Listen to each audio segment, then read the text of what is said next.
거냐? 그렇지 이 새끼야!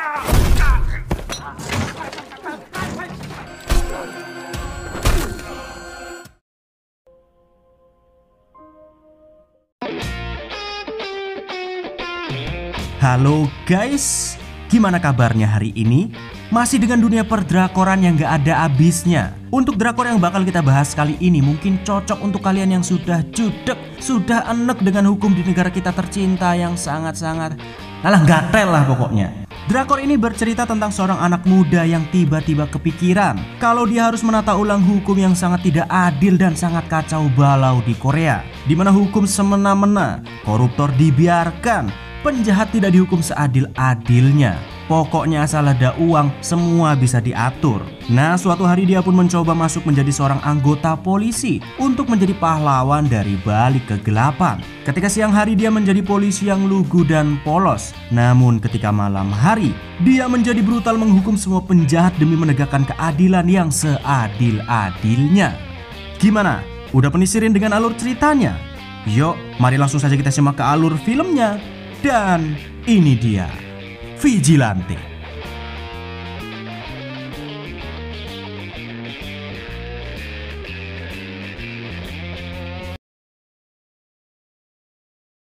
단지 기분이 나쁘다는 이유로 정신질환으로 치료받고 있는 자, 머리와 가슴을 여러 번 밟고 걷어차. Drama ini dibuka di sebuah pengadilan dengan seorang terdakwa yang pada hari itu akan menerima hukuman atas pembunuhan seorang wanita, atau tepatnya seorang ibu, yang mana setelah tewas secara mengenaskan, anak dari wanita tersebut yang bernama Kim Ji-young terpaksa menjadi seorang yatim piatu. Ia pun berusaha tegar atas kematian ibunya dan ikut menghadiri persidangan tersebut. Namun setelah semua dakwaan dibacakan, entah sang hakim jujur atau tidak, dia malah menetapkan sang tersangka hanya diberi hukuman selama 3,5 tahun atas perbuatannya, yang mana sang hakim mengambil keputusan tersebut karena menganggap sang tersangka tidak sengaja membunuh ibu Ji-young. Selain itu, si hakim juga mengatakan kalau tersangka sedang mengalami sakit mental, makanya ia hanya diberikan hukuman yang sangat ringan.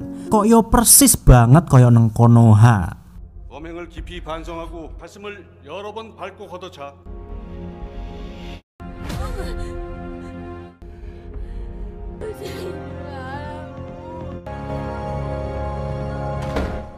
Setelah 12 tahun berlalu, Choi Sung-soo, orang yang telah membunuh ibu Ji-young, ternyata masih saja melakukan kejahatan dan selalu terbebas dari segala dakwaan. Dan selama 12 tahun itu juga, Ji-young yang selalu memperhatikan gerak-gerik Sung-soo pun akhirnya tidak tahan dan memutuskan untuk menghukum si pembunuh ibunya itu dengan tangannya sendiri. Dimana tentu apa yang Ji-young lakukan adalah sebagai bentuk ketidakpuasannya terhadap hukum yang berlaku di Korea, yang selalu saja berat sebelah dan selalu memberi hukuman yang ringan kepada para pelaku kejahatan.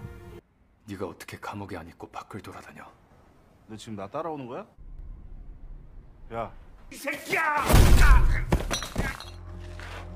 우리 집은 너 때문에 다 망가졌는데 개새끼로 남아 있어줘서.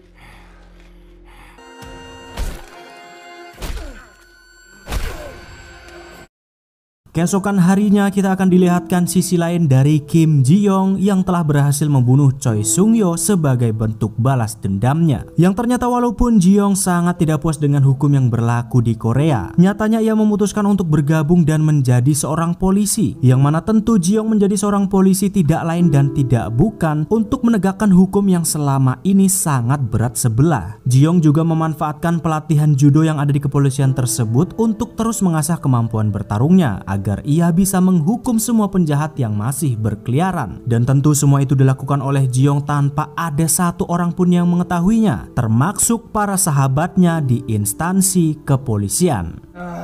기술 좋더라. 오늘 한 수 배웠다. 다음부터 비싼 거 있으면 나한테 뿌려. Setelah bekerja sebagai polisi, malam harinya Ji-young selalu melihat berita kriminal terbaru yang sedang ditayangkan di televisi maupun di media sosial. Dan setiap kali Ji-young melihat berita kriminal, ia pun semakin kesal dengan hukum yang berlaku di Korea. Seperti berita yang satu ini, dimana pada hari itu baru saja ada seorang penjahat yang dibebaskan oleh pihak kepolisian karena alasan yang konyol. Padahal para penjahat itu sudah mengobrak-abrik sebuah toko dan mencelakakan pemilik toko tersebut. Namun dengan alasan alasan yang sangat ngawur, para penjahat itu malah dibebaskan dengan dalih tidak sengaja melukai sang pemilik toko, yang mana tentu hal tersebut pun membuat Ji-yong semakin murka. Dan ketika malam harinya Ji-yong sedang memburu mereka, benar saja Ji-yong pun melihat para begundal yang katanya tidak sengaja melukai pemilik toko. Nyatanya mereka kembali datang ke sana dan mencoba melukai mereka lagi. Dan karena memang bukti sudah ada di depan matanya, Ji-yong pun langsung bertindak dan menghabisi mereka.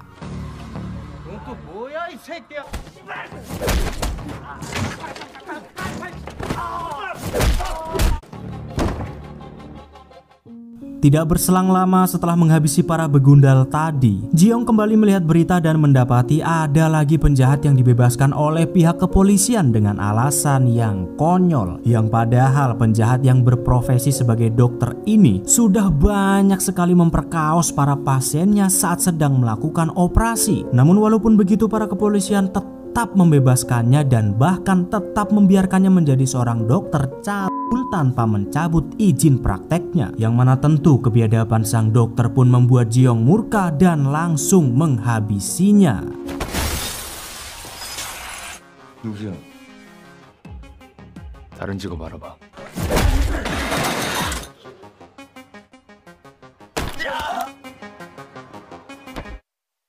Sementara itu kita akan beralih ke tempat lain, tepatnya di sebuah perusahaan stasiun TV yang disebut stasiun Repo 25H. Pada hari itu seorang reporter berita yang bernama Miss Choi Mirio rupa-rupanya mulai tertarik dengan kasus kriminal yang menimpa para pelaku kejahatan, di mana Miss Choi mengetahui kalau semua kejadian itu adalah tindakan seseorang yang mencoba menghukum para pelaku kejahatan yang dibebaskan oleh pihak kepolisian dengan alasan yang konyol. Miss Choi lantas meminta sang pemilik stasiun TV untuk meliput berita tersebut karena ia tahu kalau siapapun orang yang telah membunuh para penjahat yang sudah dibebaskan oleh pihak kepolisian pasti akan terus melakukan penghakimannya. Dan dari sinilah julukan Ji-yong akhirnya tercetus sebagai vigilante alias pahlawan dalam kegelapan. 지금 사람들은 이런 다크 히어로를 누군가 죄값 재밌네. 타이틀이 뭔데? 대중이 뭘 원하는지 비질란테. Dan beberapa hari kemudian, saat Ji-yong kembali menemukan penjahat yang dibebaskan oleh kepolisian dengan alasan yang konyol, Ji-yong pun segera bergegas mencarinya untuk segera menghakiminya. Namun saat menemukan sang pelaku, ternyata Ji-yong tidak jadi menghukumnya karena satu alasan yang pasti, yang rupa-rupanya walaupun penjahat tersebut dibebaskan oleh pihak polisi, ketika sang penjahat itu bertobat dan benar-benar meminta maaf kepada keluarga korban dengan sepenuh hati, Ji-yong pun memberikan kesempatan kepada penjahat tersebut dan lantas memaafkannya.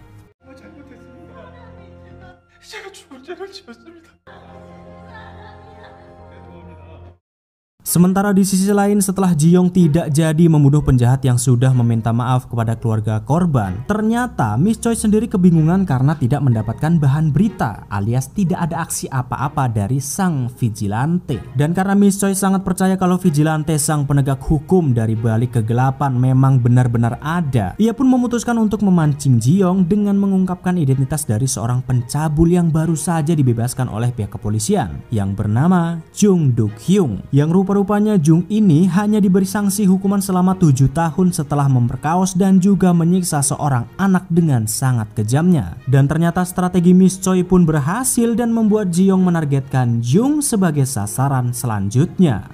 보이십니까? 며칠 전 출소 놀이공원에 있던 학생을 상대로 끔찍한 일을 공개되는 경우가 극히 아유, 씨발놈. 시민들은 Namun setelah malam hari tiba, Miss Choi yang masih berjaga-jaga di sekitar rumah Jung nyatanya tidak kunjung mendapati sang vigilante Ji-yong hadir di sana untuk memburunya. Dan ternyata Miss Choi malah mendapati Jung yang sangat mencurigakan mengendap-endap keluar dari rumah dengan menggunakan pick up. Miss Choi lantas terus mengikutinya sampai di pelabuhan Incheon dan malah kehilangan Jung, yang rupa-rupanya Miss Choi baru menyadari kalau Jung datang ke pelabuhan Incheon karena hendak kabur dari Korea.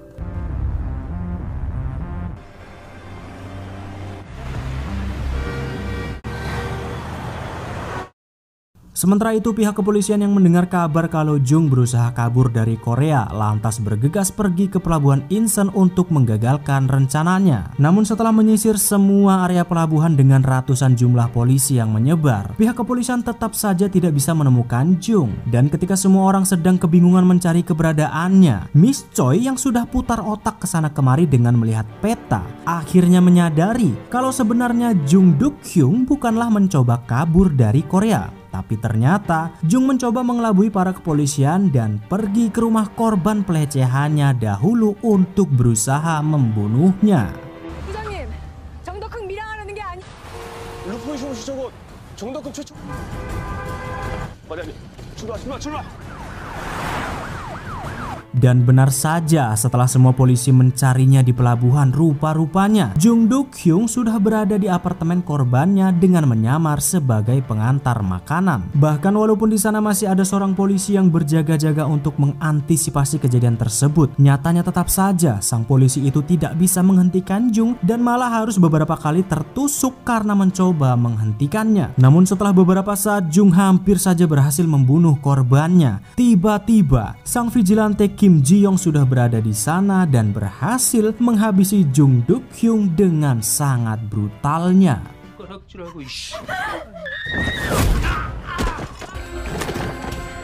평생 반성하면서 살았어야지.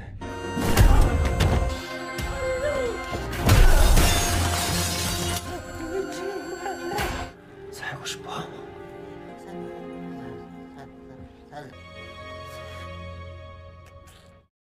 Setelah Ji-young berhasil menuntaskan misinya, para kepolisian dan juga Miss Choi yang sudah sampai di sana pun dibuat amat sangat terkejut dengan apa yang mereka lihat. Yang mana setelah ia berhasil menghabisi Jung Duk-hyung dengan sangat kejamnya, Ji-young lantas menuliskan sebuah pesan kepada semua orang yang bertuliskan jaring surga. Yang mana pesan tersebut Ji-young tuliskan adalah untuk mengkonfirmasi bahwa sang vigilante yang selama ini bersembunyi di balik bayang-bayang akan terus beraksi memberantas semua penjahat yang tidak diadili dengan benar. 선처를 받으면 안 되는 나쁜 놈들아, 그 구멍을 메우겠다. 이게 정의다. Beberapa hari kemudian setelah Ji-young benar-benar dikenal sebagai sang vigilante pahlawan dalam kegelapan, publik dan masyarakat Korea pun tidak ada yang keberatan sama sekali dengan tindakannya dan malah mendukungnya untuk terus memberantas para penjahat yang tidak dihukum dengan benar. Bahkan anak SMA sekalipun berani speak up kepada para polisi yang pada hari itu terus saja mencoba menangkap vigilante dan menganggapnya sebagai seorang penjahat, karena hampir seluruh masyarakat Korea menganggap Ji-young adalah seorang pahlawan yang sebenarnya. 왜 잘한 사람 살인범으로 몰아가냐고요. 이거 보통 놈은 아닌 것 같아요.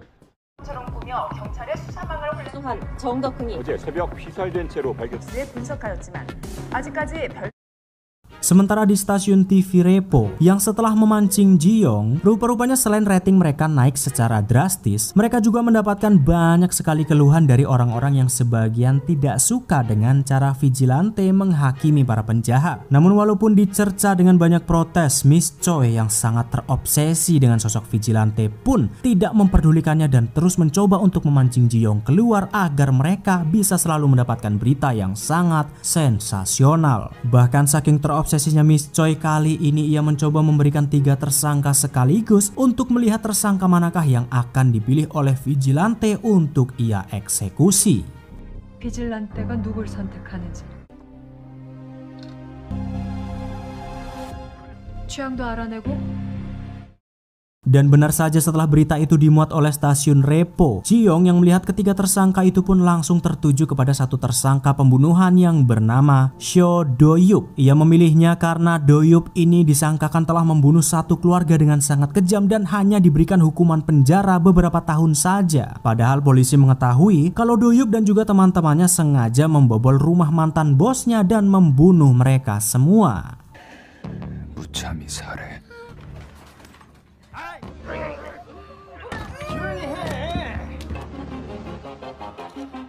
Bahkan setelah Do-hyuk dibebaskan dengan alasan yang sangat konyol, ia masih saja bisa pergi ke sana kemari dengan bebasnya, bahkan selalu berkeliaran di sebuah diskotik. Yang lebih mengejutkannya lagi, saat semua orang mengkritik perbuatannya, para netizen Korea yang mampir silaturahim di akun medsosnya pun malah ditantang untuk datang ke hadapannya langsung agar ia juga bisa membunuh mereka. Wamble gedes memang si Do-hyuk iki kok. Dan karena sudah sangat murka, Ji-young pun lantas pergi bersama teman-temannya ke sebuah diskotik untuk mencarinya di sana. Namun setelah melihat secara langsung Do-hyuk yang masih bisa ketawa-ketiwi setelah apa yang telah ia perbuat, saat hendak menghabisinya, Ji-young pun malah terpaksa mengurungkan niatnya karena seorang wanita di klub tersebut tertarik kepadanya dan malah membawa Ji-young ke sebuah lorong.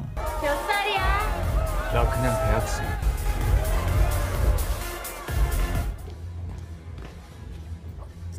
Dan di lorong inilah Ji-young yang tadinya hanya tahu kalau Do-hyuk hanyalah seorang pembunuh, berkat wanita ini, Ji-young pun mengetahui kalau si Do-hyuk Mblegede selain membunuh, ia juga adalah seorang pengedar narkoboy dengan jaringan yang sangat besar. Namun sayangnya setelah mengetahui semua itu, Ji-young tidak bisa apa-apa karena terpaksa dan dipaksa oleh si wanita ini untuk mengkokop lambenya sampai akhirnya Ji-young pun puyeng karena tidak sengaja ngelamut narkoboy. 아까부터 계속 쿨제어만 쳐다보던데.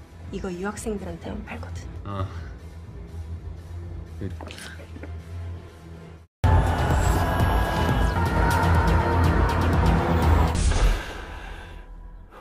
Setelah gagal mengeksekusi Do-hyuk di diskotik, Ji-young lantas mulai menyelidiki jaringan narkoboy yang selama ini ada di seluruh diskotik di Korea. Selain hendak mengeksekusi Do-hyuk, dengan menyelidiki jaringan tersebut, Ji-young bertujuan agar ia juga bisa menangkap sang bandar yang selama ini selalu memasok narkoboy kepadanya. Dan setelah berhari-hari pengintaian, Ji-young pun akhirnya mengetahui siapa dan di mana Do-hyuk bertransaksi serta menyimpan semua narkoboy dan juga uangnya.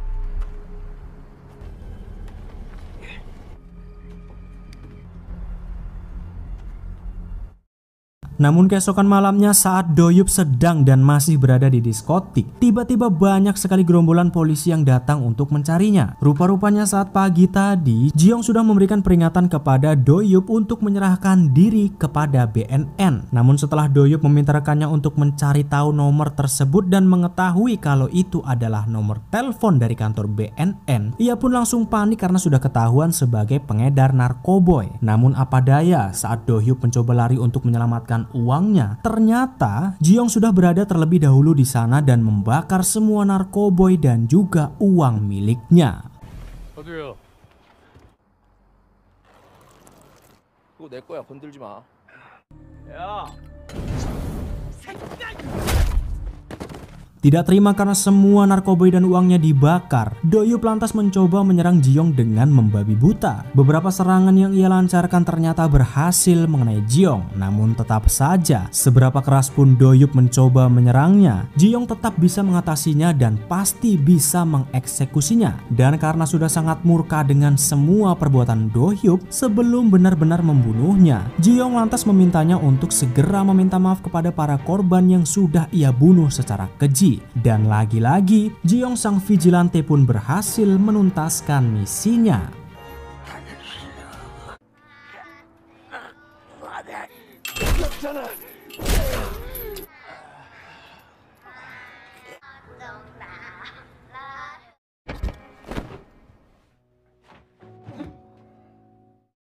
Setelah Ji-young berhasil mengeksekusi Do-hyuk, berita tentang sang vigilante pahlawan di balik kegelapan pun semakin mencuat dan memicu publik dengan berbagai reaksi. Ada yang sangat mendukung tindakannya, ada juga yang tidak suka dengan caranya menghakimi para penjahat. Namun tetap saja apa yang dilakukan Ji-young membuat kebanyakan masyarakat puas dan bahkan beberapa penjahat jadi takut dan malah menyerahkan diri ke pihak kepolisian karena takut dengan sosok vigilante.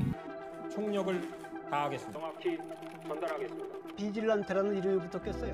사회적 약자들을 배제하고 그 사람 Sementara itu di stasiun TV Repo, ternyata Miss Choi tidak bisa merayakan keberhasilannya setelah rating acara mereka memuncak. Yang rupa-rupanya walaupun rating acara mereka melambung tinggi, Miss Choi masih belum puas karena tempat dan lokasi sang vigilante mengeksekusi Do-hyuk waktu lalu tidak mereka ketahui. Dan karena Miss Choi sangat terobsesi dengan sosok vigilante dan tidak ingin melewatkan apapun tentangnya, ia lantas meminta seluruh timnya untuk segera mencari tahu lokasi Do-hyuk tewas demi memuaskan rasa penasarannya. 빨리 서두엽 현장 찾아서 이거 다 치우고 우리 이 풀숲 비질란테 관련 방송 준비해야죠. Beralih di kantor kepolisian saat mereka tidak bisa mengungkap siapakah sebenarnya sang vigilante. Pihak kepolisian pusat pun mengirim seseorang yang sangat beringas dan sangat berbeda dari polisi lainnya untuk menangkap sang vigilante, dan dia bernama Jo Hyun, polisi yang sangat brutal dan ditakuti oleh semua orang. 괴물 팀장이랑요? 사람들 기억에서 잊힙니다.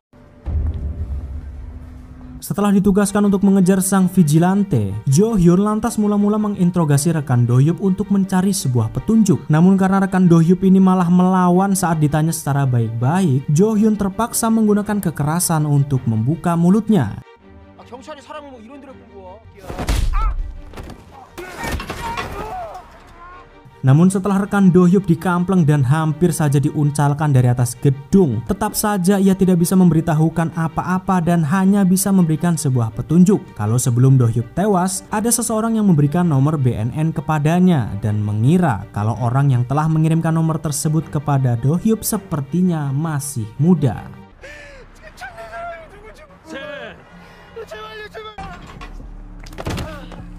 Dan walaupun Jo Hyun hanya bisa mendapatkan informasi yang sangat minim tentang siapakah sosok sebenarnya dari sang vigilante, ia tetap optimis dan yakin kalau dia pasti akan bisa menangkap vigilante yang menurutnya sudah sangat melewati batas. 어떻게든 증거 나오고 사람들 기억에서 잊힙니다. 상당하죠. 임비씨. Kini setelah nama vigilante sudah sangat melekat di hati masyarakat sebagai pahlawan dari balik kegelapan, akhirnya sesuatu yang sangat tidak diperkirakan oleh Ji-young sendiri pun terjadi, di mana ada banyak sekali anak-anak muda yang mencoba meniru dirinya dan meniru perbuatannya sebagai vigilante untuk memburu dan membunuh semua pelaku kejahatan yang bisa dengan mudahnya bebas dari hukum. 이건 천벌이다.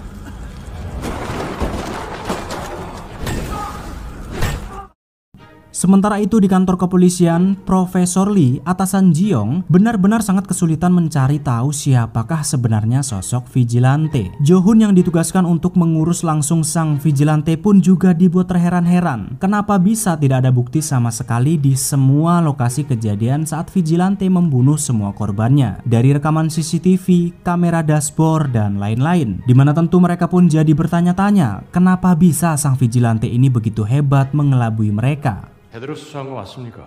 뭐 두려운 게 비질란테만이겠습니까? 비질란테를 의심할 만한 인물은 없었고요. Di tempat lain, Miss Choi yang masih terus memburu berita tentang vigilante lantas meminta rekannya untuk mengekspos seorang narapidana yang baru saja dibebaskan oleh polisi, yang mana narapidana tersebut diketahui hanya dipenjara selama 1 tahun 2 bulan atas kasus pembunuhan kejinya kepada seorang kurir. Namun ketika Miss Choi masih mencari identitas si narapidana tersebut, ternyata Ji-young sendiri sudah mengetahui identitas si pelaku berkat diam-diam mengakses profilnya di database milik kepolisian, yang mana setelah Ji-young melihat rekaman CCTV tersebut, memang alangkah lucunya hukum yang berlaku untuk si pelaku, karena dia malah dibebaskan setelah dengan terang-terangan membunuh korbannya, padahal dia bisa saja membantunya sebelum benar-benar tewas. Dan ini dia rekaman CCTV-nya.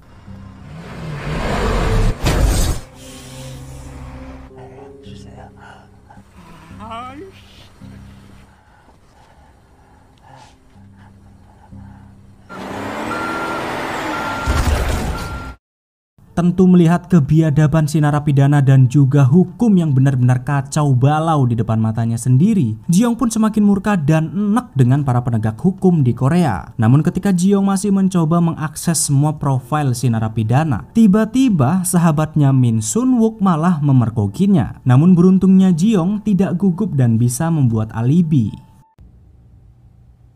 뭐해?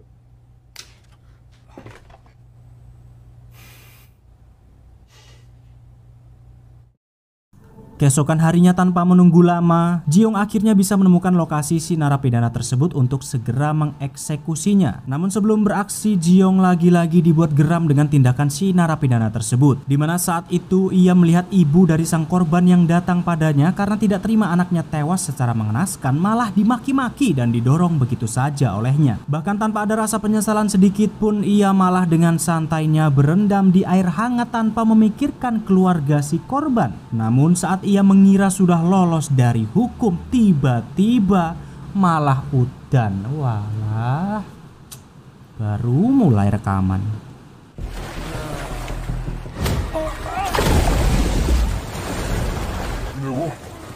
너 잡으러 온 귀신이 다 있어. Setelah berhasil mengeksekusi si narapidana tadi, Ji-yong yang saat itu hendak pulang tidak sengaja bertemu dengan seorang lansia di perempatan jalan. Yang sebenarnya mereka cukup sering bertemu karena Ji-yong selalu membantunya saat sedang mencari kardus. Dan ketika sedang membantu si nenek, tiba-tiba berita dari stasiun TV pun menyiarkan tentang kematian si narapidana tadi. Namun saat berita itu disiarkan, entah kenapa Ji-yong malah seperti kebingungan seolah-olah bukan dia yang telah membunuhnya. 경찰은 이번 살인이 모방범이 아닌 진짜 이정우 기자가 보도합니다. Dan beberapa hari kemudian saat stasiun TV kembali menyiarkan para pelaku kejahatan yang dibebaskan oleh hukum dengan alasan yang konyol, tanpa menunggu lama, sang vigilante palsu ini pun langsung memburu mereka untuk segera mengeksekusinya. Namun kali ini tindakannya benar-benar sangat kejam dan brutal, mengeksekusi semua targetnya. Dimana yang biasanya Ji-yong hanya menargetkan seorang pembunuh, si vigilante palsu ini malah dengan brutalnya menghabisi seorang wanita pencuri dan juga remaja dengan kasus pemerkosaan. 보안관 때문에 남편 죽인 거 아니라니까요. 제발 살려주세요. 아, 살려줄 수 없지. 죽이러 와. 너 얘 기억하지? 그래서 성폭행을 했어? Tidak berselang lama setelah para targetnya tewas, sang vigilante palsu dengan terang-terangan berani muncul di televisi untuk memberikan pesan yang membuat semua orang sangat antusias. Di mana pesan yang disampaikan oleh vigilante palsu ini adalah untuk memberitahukan kepada pihak kepolisian bahwa ia akan terus mengeksekusi semua pelaku kejahatan yang tidak diberi hukuman seadil-adilnya dan malah dibebaskan dengan alasan yang sekonyol-konyolnya. 비질런테 활동은 범죄입니다. 가해자보다 피해자의 인권을 우선시하는 미워하는 인간의 본능에 따를 모르는 게 아니라 될 것입니다.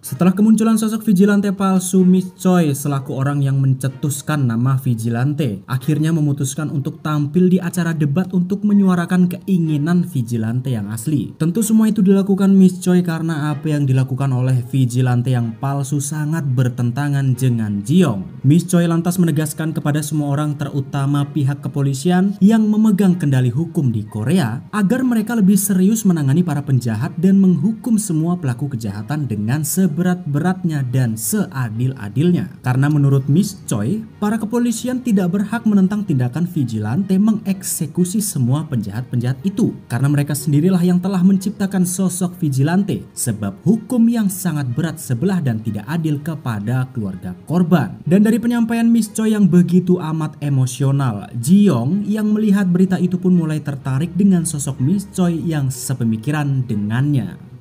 범죄는 의원님들의 직무유기가 인생이 송두리째 바뀌거나 태를 만들었다고 생각하지는 않으십니까?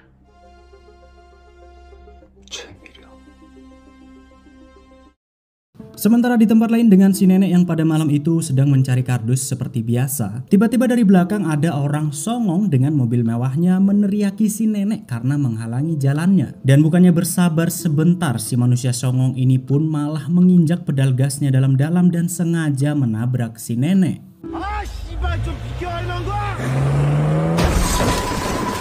Tidak terima si nenek ditabrak, tetangganya yang pada saat itu melihat kejadian tersebut lantas langsung menghampiri si pelaku dan memintanya untuk meminta maaf. Namun bukannya menurut, si pelaku malah memberikan bogoman mentahnya dan terpaksa si tetangganya itu pun membela diri dan menampar si pelaku sampai benar-benar babak belur.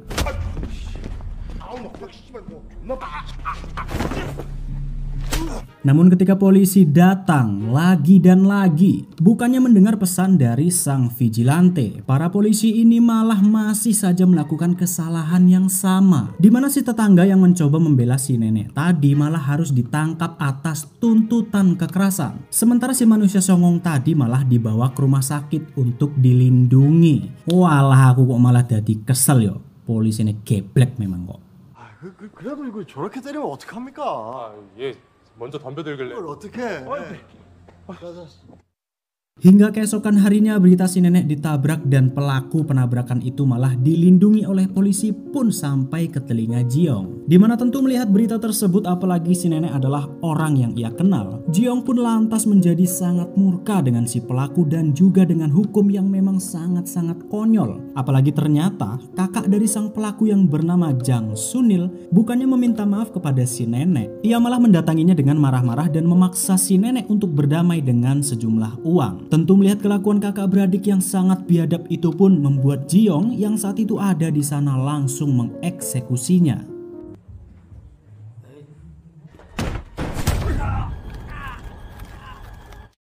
Sementara itu di stasiun TV Repo, Miss Choi yang tidak ingin kehilangan momentum lantas meminta seluruh timnya untuk bergegas ke rumah sakit yang merawat pelaku si penabrak nenek tadi. Tujuan Miss Choi ke sana adalah untuk merekam pergerakan vigilante yang dipastikan akan datang ke rumah sakit tersebut. Namun ternyata selain Miss Choi dan timnya, para kepolisian yang juga memprediksi vigilante akan datang ke sana juga sudah sigap menjaga rumah sakit, termasuk Juhun, si polisi beringas yang sudah sangat tidak sabar ingin menangkap sang vigilante.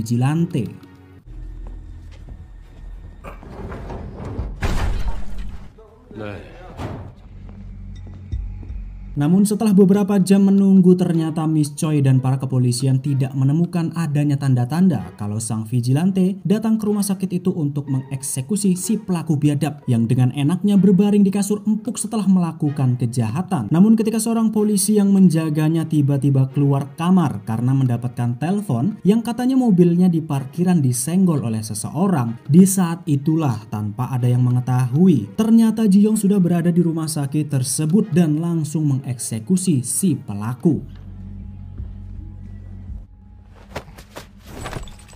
Namun ternyata kedatangan Jiong bukan untuk membunuhnya. Rupa-rupanya Jiong masih memberinya kesempatan dan meminta si pelaku untuk mau menuruti perkataannya. Bersama-sama dengan kakaknya yang ternyata belum tewas, Jiong lantas meminta mereka untuk meminta maaf dengan tulus kepada si nenek. Namun ketika Jiong masih bersama si pelaku, tiba-tiba para kepolisian pun sadar kalau sang vigilante sudah mengelabui mereka dan langsung bergegas mencarinya.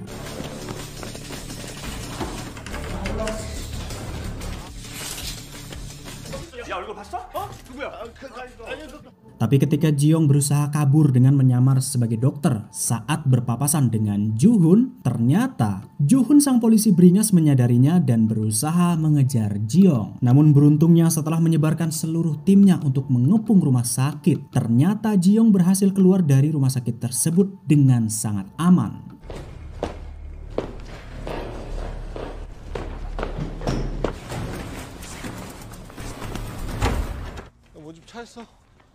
Tapi ketika baru saja Jiong keluar dari rumah sakit dengan semua kepolisian dan tim Miss Choi yang masih berjaga di luar, tiba-tiba saat si pelaku hendak menghubungi kakaknya karena untuk meminta maaf kepada si nenek, rupa-rupanya yang entah dari mana asalnya, sosok vigilante palsu sudah berada di rumah sakit tersebut dan lantas langsung membunuh si pelaku.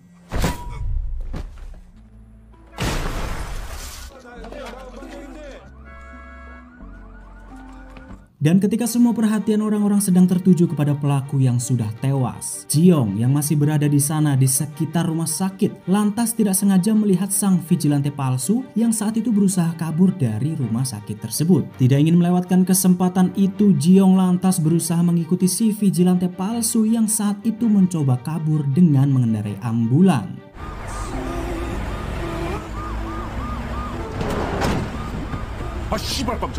Namun ketika Jiong sudah berhasil masuk ke dalam ambulan, bukannya takut, si vigilante palsu ini malah sumringah karena bertemu dengan sang vigilante asli. Namun yang lebih mengejutkannya lagi, entah bagaimana caranya, si vigilante palsu ini ternyata malah mengenal Jiong. yang padahal selama ini tidak ada yang mengetahui identitasnya.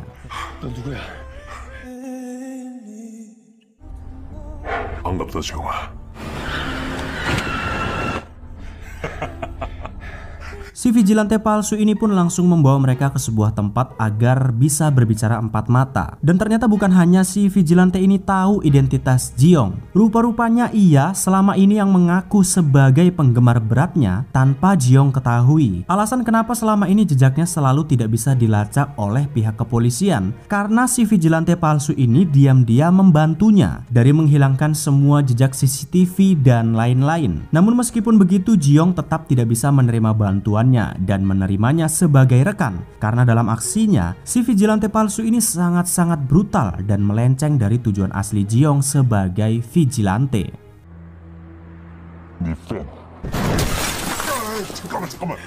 Namun walaupun Jiong sudah menolak bantuannya sambil terus berkelahi, si vigilante palsu ini tetap kekeh ingin menjadi rekannya agar Jiong tidak tertangkap. Karena rupa-rupanya si vigilante palsu ini juga mengetahui kalau Jiong sudah diburu oleh pihak kepolisian dan mungkin sebentar lagi kedoknya akan terungkap. Namun tanpa memperdulikan ucapan si vigilante palsu, Jiong juga tetap kekeh tidak akan bekerja sama dengannya apalagi menerima bantuannya. Bahkan ketika Jiong berhasil mengalahkan si vigilante palsu, ia sama sekali tidak tertarik dengan siapakah sosok di balik topeng itu. 지금도 경찰은 너를 턱밑까지 쫓아왔을걸? 계속 안 잡힐 것 같아.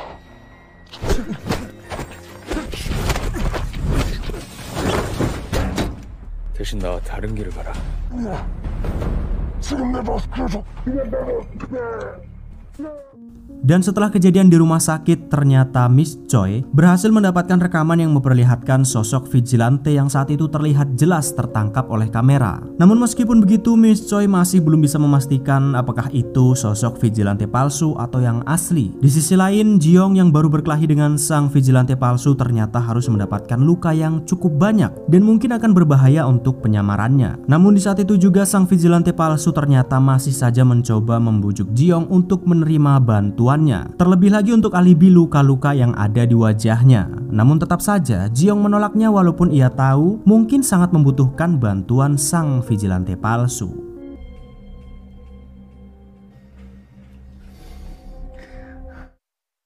Di tempat lain kita akan beralih dengan seorang pengusaha kaya raya yang bernama Jo Jang Ok, yang ternyata sang vigilante palsu yang selama ini membantu Jiong adalah dirinya. Yaps, ternyata Jang Ok ini adalah benar-benar penggemar sejati Jiong, karena saat ia mengetahui kalau Miss Choi mendapatkan rekaman tentang sang vigilante, ia pun segera pergi ke stasiun TV Repo untuk menemui Miss Choi dan membicarakan perihal rekaman tersebut. 찍었을 수도 있다면서요. Tanpa memberitahukan kalau dirinya adalah sang vigilante palsu, Jang Ok yang mencoba memujuk Miss Choi untuk mau menyerahkan rekaman tersebut dengan embel-embel dia akan menjadi sponsor terbesar untuk stasiun TV Repo. Ternyata Miss Choi tidak tertarik sama sekali dan tetap mempertahankan rekaman tersebut. 제안이 감사하기는 한데요. 지배를 받지 않습니다, 국장님. 저 잠깐 단둘이 있고 싶은. 그럴까요? Namun setelah mengetahui kalau Miss Choi tidak bisa dilobi dengan sejumlah uang, Jang Ok lantas berterus terang kepadanya kalau ia juga seorang penggemar berat vigilante sama seperti dirinya. Jang Ok juga mengatakan kalau memang mereka peduli dengan sang vigilante dan tidak ingin pihak kepolisian menangkapnya. Maka Miss Choi harus mau bekerja sama dengannya dan memberikan bukti rekaman tersebut agar sang vigilante yang selama ini mereka kagumi bisa terus memberantas penjahat dan hukum yang sangat tidak adil di Korea. 우리가 그를 지켜줍시다.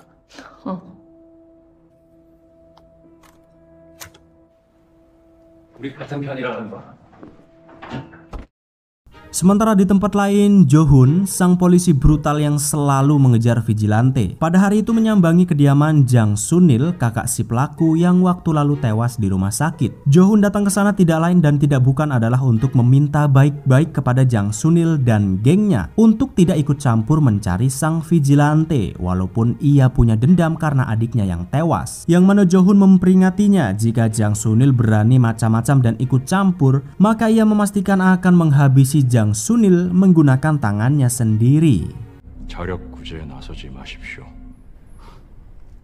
무슨 뜻인지 알겠죠?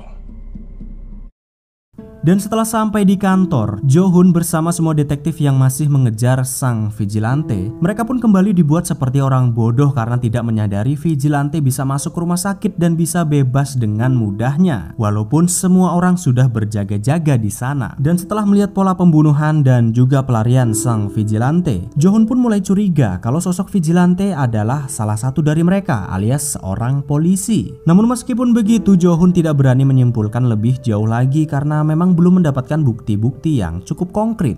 아주 성실하고 정의롭게 미친 놈입니다. 이 새끼 이거 완전 우리를 무슨 바보로 하네. Dan untuk memastikan praduganya, Jo-hun lantas memutuskan untuk menemui Profesor Lee demi mengetahuinya. Namun saat Jo-hun baru saja sampai di sana, alangkah sialnya Ji-young karena ia malah harus kembali bertemu dengan Jo-hun persis seperti sewaktu mereka berpapasan di rumah sakit. Yang tentu sepertinya Jo-hun pun menyadari kalau Ji-young ini adalah sang vigilante yang selama ini ia cari-cari.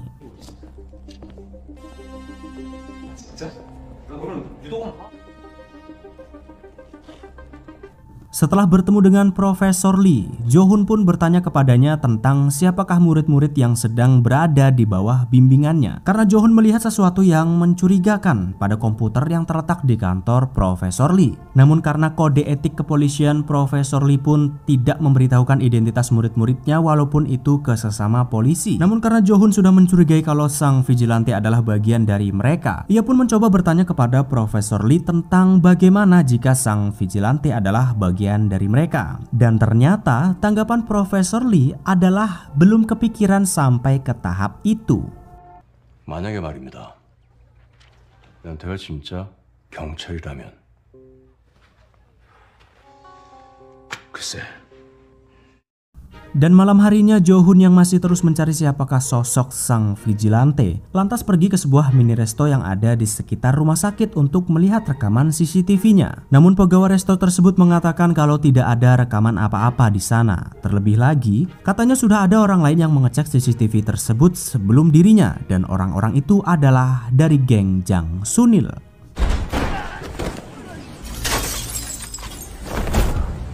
내가 얌전히 있으라고 했지.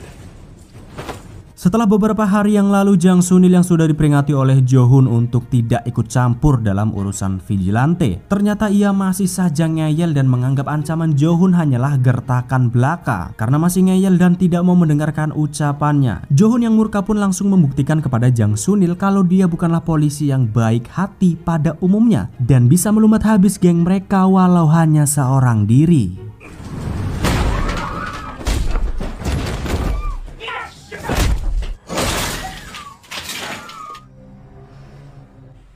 아무것도 하지 마. Di tempat lain yakni di kantor kepolisian, sang Profesor Lee sedang mengabsen satu persatu dari mereka. Tiba-tiba Profesor Lee meminta Ji-young untuk berdiri. Ternyata Profesor Lee curiga dengan bekas luka-luka yang ada di wajahnya. Karena penasaran, Profesor Lee lantas meminta Ji-young untuk menjelaskan apa yang menyebabkan wajahnya hingga bisa terluka seperti itu. Namun saat Ji-young sedang berusaha membuat alibi untuk wajahnya yang babak belur, tiba-tiba ada seseorang yang mencari Ji-young dan katanya mereka dari pihak kepolisian sektor lain. 이분 맞으세요? 맞아요. 저분이 절 구해줬어요. 용산경찰서 형사과에서 나왔습니다. Rupa-rupanya saat Ji-young tidak bisa menjelaskan bekas babak belur di wajahnya, ada seorang wanita yang entah siapa mengaku telah diselamatkan oleh Ji-young dari preman beberapa waktu yang lalu. Dia juga memberitahukan kepada Profesor Lee kalau bekas luka di wajahnya akibat Ji-young yang berkelahi dengan preman-preman itu saat menyelamatkannya. Yang rupa-rupanya wanita ini adalah suruhan dari Jang Ok, si vigilante palsu, untuk membuat alibi dan menyelamatkan Ji-young. 아까 왜 사실대로 말을 안 한 거야? 저분이 절 구해줬어요. 이후 불문. 폭력은 폭력인 학생이 민간인과 싸운 게 문제가 될 수 있다고 생각했습니다. 경찰대 학생일 줄은 몰랐습니다. Setelah mendapatkan bantuan dari Jang Ok dan mengetahui kalau dirinya benar-benar terancam, Ji-young lantas jadi galau bukan main dan jadi kepikiran apakah ia harus menerima tawaran Jang Ok atau tidak. Namun setelah dipikir-pikir dan terus dipikir, Ji-young ternyata menyadari memang tidak bisa lagi mempertahankan penyamarannya sebagai vigilante jika hanya seorang diri. Apalagi ada Jo-hun, seorang polisi brutal yang sangat ngebet sekali ingin menangkapnya. Dan setelah beberapa saat merenung, akhirnya Ji-young pun memutuskan untuk menerima Jang Ok sebagai rekannya.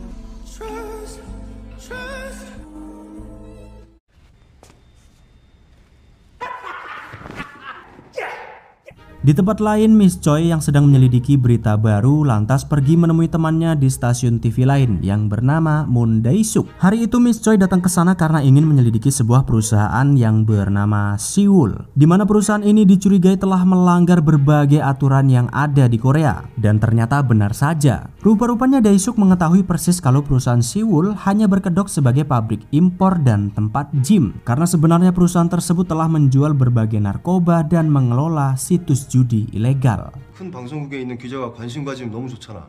마약을 유통한다는 소문도 파다. 도박 사이트 운영자고 불법 사채까지 운영하는. 궁금한 게 좀 있어. Namun meskipun begitu, tidak ada satu orang pun yang bisa mengeksposnya ke media karena tidak ada bukti-bukti dan banyak sekali backingannya. Apalagi pimpinan Seoul yang bernama Kim Sam-do yang terkenal sangat kejam dan bisa melakukan apapun kepada seseorang yang hendak mengacaukan bisnisnya, dari melukai orang tersebut bahkan membunuhnya. Ini dia begundalnya. Dan walaupun selama ini tidak pernah ditemukan bukti-bukti kejahatannya, nyatanya Dae-suk mempunyai satu informan, seorang aktor yang bernama Yoon Jae-hak yang katanya pernah bekerja di perusahaan Seoul dan siap bersaksi jika dibutuhkan untuk menjebloskan Kim Sam-do ke dalam penjara. 그럼 너 나 좀 도와주라. 걔도 뿌리가 그쪽일 거야 아마. 떠들썩했잖아. Dan untuk mengetahui seberapa kejamkah begundal yang bernama Kim Sam-do, kita akan pergi ke sebuah peternakan celeng dengan Sam-do yang saat itu hendak mengeksekusi dua orang pengkhianat menurutnya, di mana yang satu disangkakan hendak bersaksi kalau Kim Sam-do telah membunuh seseorang, dan satunya rekan Do-hyuk yang mencoba kabur karena takut akan dieksekusi oleh vigilante. Dan setelah mengetahui kesalahan mereka dengan tidak mempunyai pri kemanusiaan sedikit pun, dua orang pria ini langsung dieksekusi dengan dijadikan sebagai makanan celeng.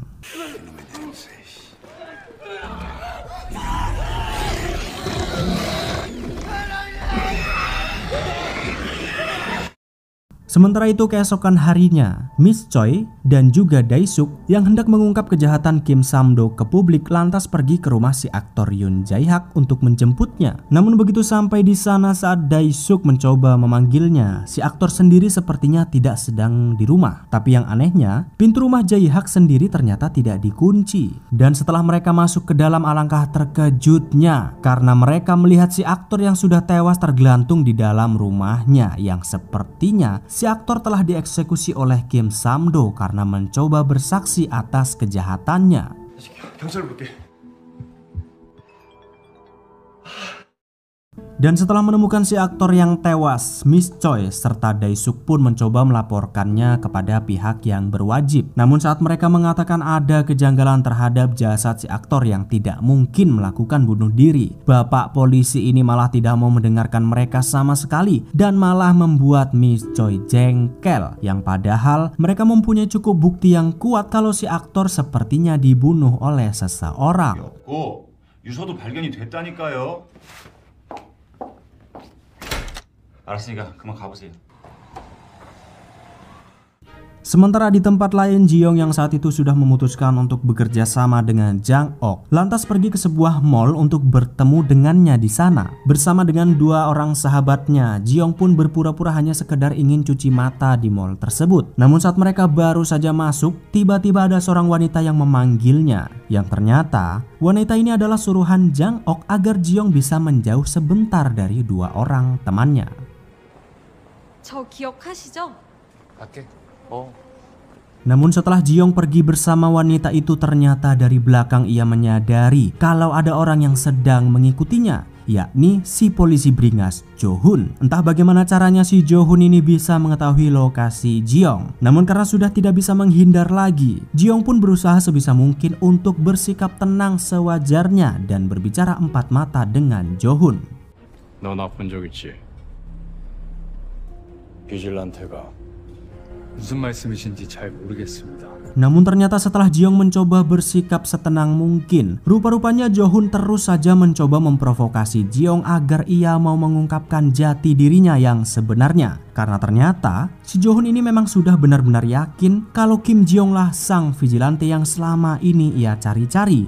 Namun apakah ini benar-benar akhir dari Jeong, sang vigilante si pahlawan dari balik kegelapan? Dan kira-kira masih bisa selamatkah Jeong dari genggaman si polisi beringas Jo-hun? 김지용, 네, 충고하는 거야.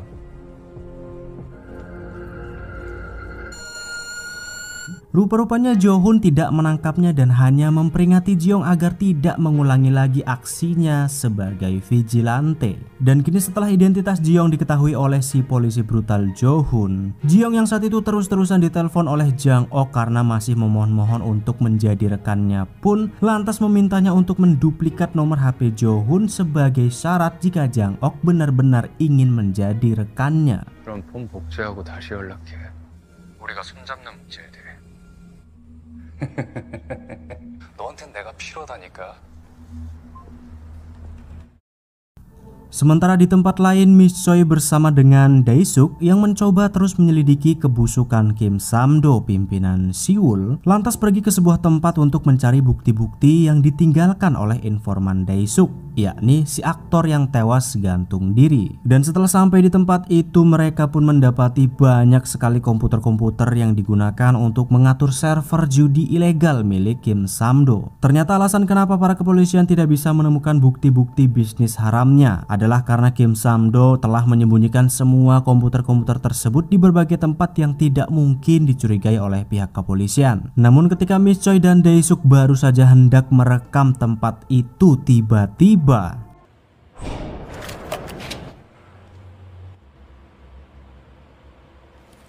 yaps, ternyata mereka apes karena di saat itu ada bawahan Kim Sam-do yang tiba-tiba datang dan memergoki mereka. Panik karena ketakutan saat sedang mencoba mencari bukti-bukti, Miss Choi dan Dae-suk pun mencoba lari dari kejaran anak buah Kim. Namun sayangnya, saat Dae-suk hendak menolong Miss Choi, ternyata ia harus tertangkap dan malah harus tewas di tangan anak buah Kim yang sangat brutal sama seperti bosnya.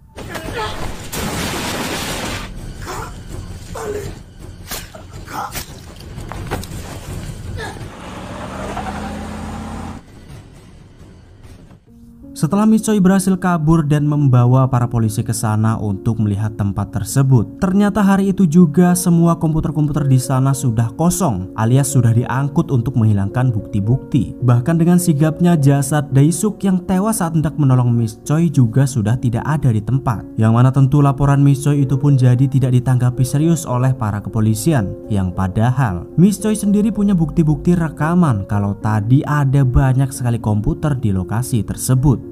하시죠.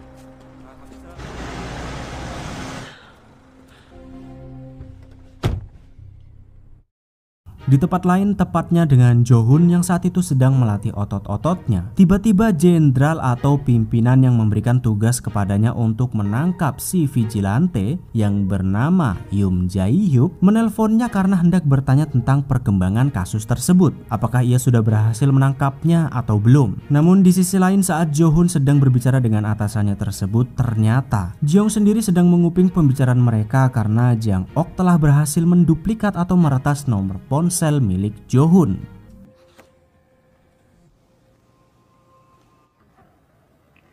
Dan beberapa jam kemudian saat Jeong masih mengecek siapa-siapa saja yang Jo-hun hubungi melalui nomor yang sudah diduplikat, tiba-tiba stasiun TV Repo yakni Miss Choi telah menyiarkan berita yang sangat-sangat mengejutkan kepada publik, di mana Miss Choi memberitakan bahwa perusahaan Siwul yang dipimpin oleh Kim Sam-do bukanlah perusahaan jasa, melainkan perusahaan narkoboy dan juga judi ilegal yang sudah meraup keuntungan sebesar 800 miliar won. Dan bahkan tidak hanya di situ, Miss Choi juga membeberkan sebuah nama-nama yang terkait dengan Kim Sam-do dalam menjalankan bisnis haramnya tersebut. Di antaranya adalah orang dengan julukan tikus, yakni Yoon Jae-hyuk.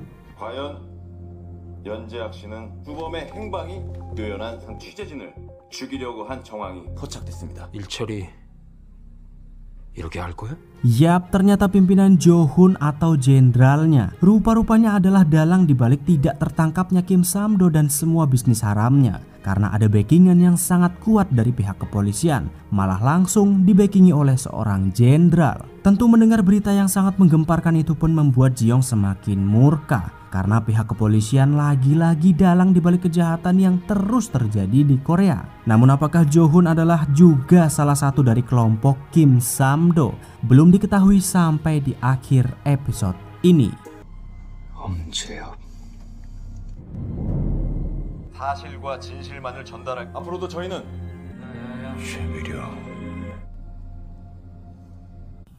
Dan kita akan beralih di tempat lain dengan para begundal anak buah Kim Sam-do yang pada malam itu dengan brutalnya membakar jasad Dae-suk yang tewas waktu lalu. Yang ternyata memang kelakuan Kim Sam-do yang sangat tidak manusiawi itu juga dimiliki oleh semua anak buahnya. Sementara Miss Choi yang baru saja hendak pulang dari siaran terakhirnya tiba-tiba saat hendak menuju mobil, dari belakang ada orang yang hendak menculiknya, yang sepertinya orang ini adalah suruhan Kim Sam-do. Namun belum sempat orang tersebut menculik Miss Choi, tiba-tiba Jo-hun yang entah dari mana sudah berada di tempat itu dan menyelamatkan Miss Choi.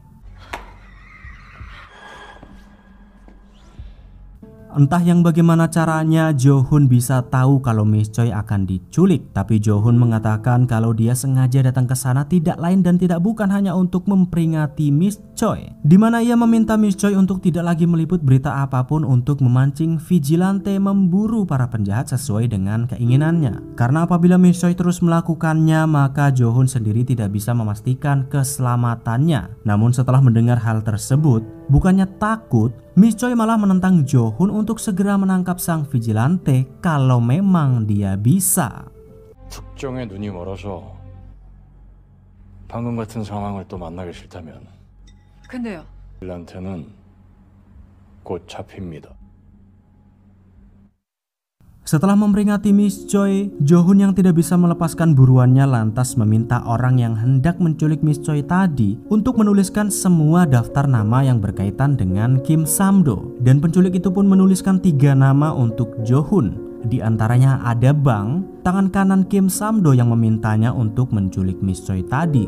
Ada Sodul, anak buah Bang, dan juga si peremas yang katanya kekuatan remasnya sangat kuat bahkan bisa membunuh orang. Dan setelah mengetahui beberapa nama, Jo-hun bersama si penculik pun pergi ke sebuah tempat di mana Kim Sam-do melakukan kejahatannya, yakni di sebuah peternakan celeng. 이들 그 자리에 그대로 무릎 꿇어 주십시오. 너 뭐냐? Dan tidak pakai lama setelah sampai di peternakan celeng tersebut, yang walaupun Jo-hun hanya seorang diri, nyatanya dia dengan brutalnya bisa mengalahkan semua anak buah Kim Sam-do dengan tidak lecet sedikit pun.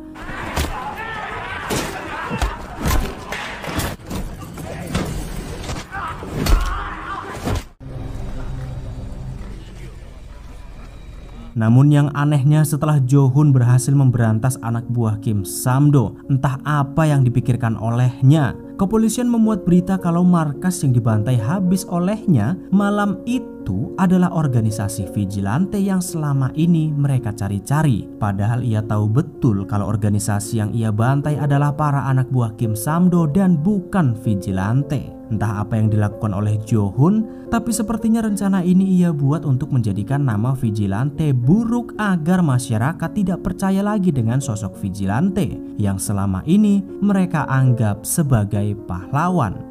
수사를 해서 밝혀야겠지만 이 취업한 사실이 있으며 폐창에서 수거한 흉기를 정밀히 감식한 결과.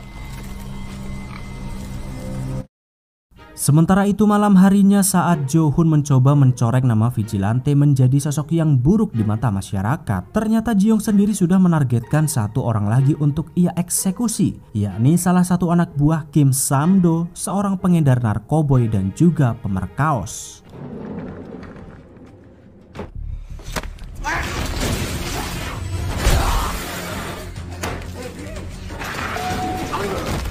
Dan selain berhasil mengeksekusi salah satu anak buah Kim Sam-do, Ji-young ternyata jackpot berhasil menemukan beberapa catatan daftar nama-nama yang menjadi rekan Sam-do dalam pencucian uang haramnya. Selain itu, setelah Ji-young berhasil melakukan aksinya tersebut, ternyata Ji-young juga tidak lupa menuliskan pesan ciri khasnya sebagai vigilante, yakni jaring surga, sebagai tanda dan untuk membuktikan kalau sang vigilante yang disebutkan sebagai organisasi kriminal oleh pihak kepolisian adalah fitnah. 범죄 현장입니다. 함께 용서해 주세요 등 이에 경찰은 사태를 파악 중인 올라온 것은 범죄 현장인데요. 역시 내 동생 최고다. Namun setelah melakukan aksinya tanpa disadari, ternyata Jo-hun sang polisi brutal yang entah dari mana datangnya berhasil menemukan Ji-young dan hendak menangkapnya. Kim Ji-young. Kejar-kejaran pun terjadi sebab Ji-young berusaha memancing Jo-hun untuk pergi ke sebuah tempat agar tidak ada satu orang pun yang mengganggu mereka.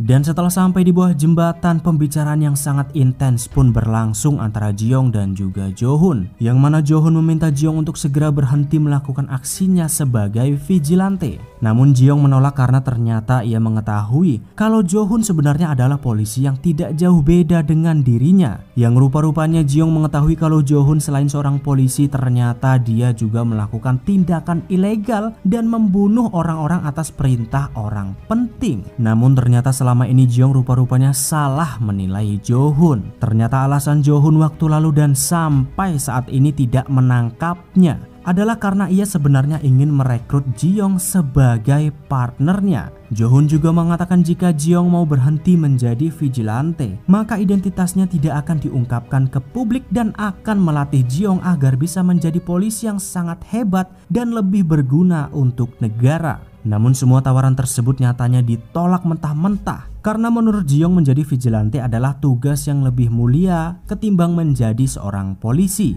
Karena yang ia tahu, hukum selama ini tidak berlaku dan sangat tidak adil kepada orang-orang kecil.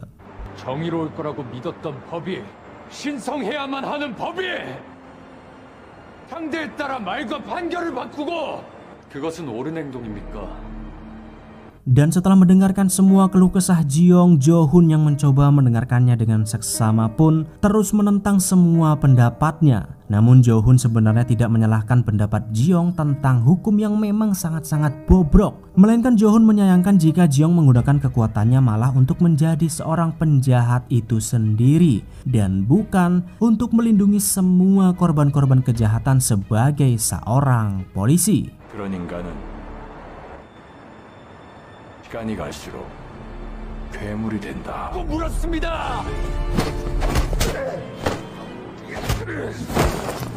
Dan setelah semua percakapan yang sangat intens itu, Ji-young yang terus mencoba melawan Jo-hun pun nyatanya tidak bisa menyentuhnya sama sekali. Bahkan Ji-young harus sangat kewalahan dan sampai babak belur karena Jo-hun ternyata benar-benar hendak membunuhnya.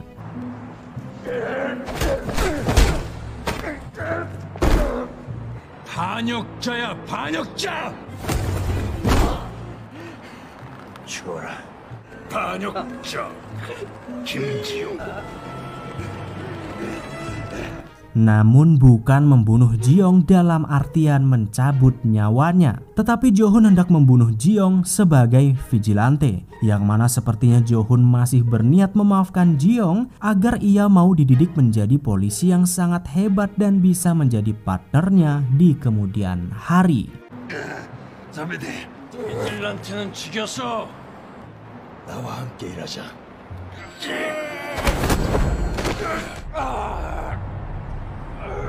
Namun setelah mendengar kalau Jo-hun hanya akan membunuh karakter vigilante dan bukan dirinya, Ji-young pun bersedia mengikuti kemauan Jo-hun dengan sebuah syarat, yakni Jo-hun harus membuktikan sebuah keadilan itu memang nyata dengan menangkap dan menghukum atasannya sendiri yakni Yoon Jae-hyuk yang sama-sama mereka ketahui kalau ia adalah sosok polisi yang selama ini melindungi kejahatan yang sangat besar dilakukan oleh kelompok Kim Sam-do. Namun jika Jo-hun tidak bisa membuktikan keadilan tersebut dan menghukum atasannya sendiri dengan seadil-adilnya, maka Ji-young berjanji akan memberantas semua kejahatan dengan tangannya sendiri sebagai vigilante.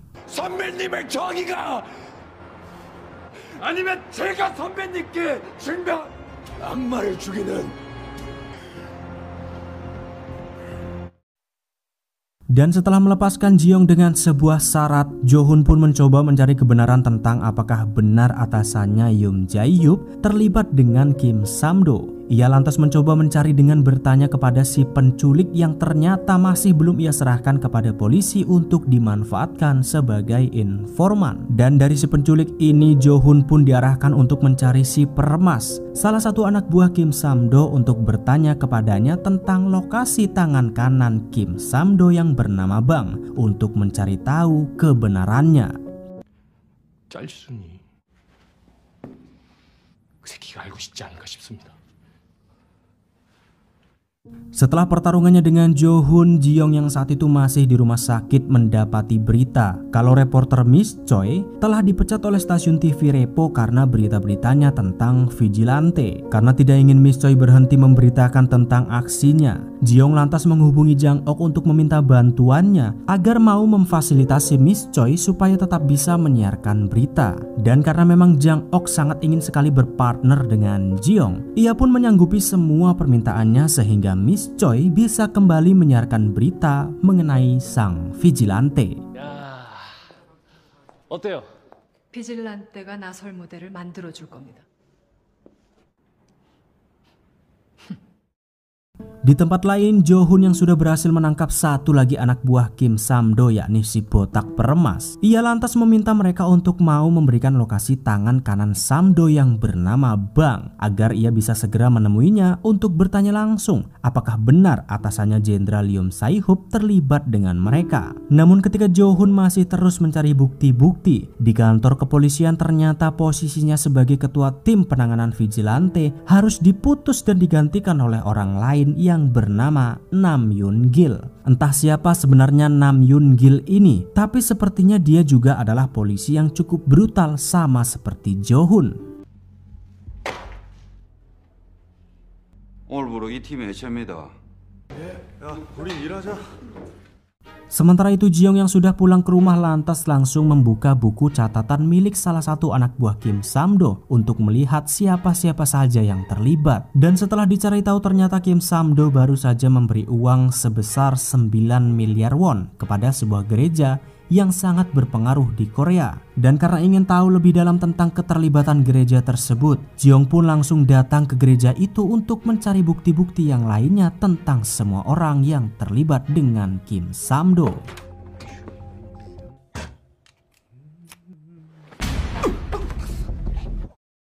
Namun ketika Ji-young sudah berhasil mendapatkan bukti-bukti yang lainnya, tiba-tiba dari jendela Ji-young melihat ada seseorang yang sedang mengintipnya. Dan setelah dikejar ternyata orang yang mengintipnya itu adalah vigilante palsu alias Jang-ok.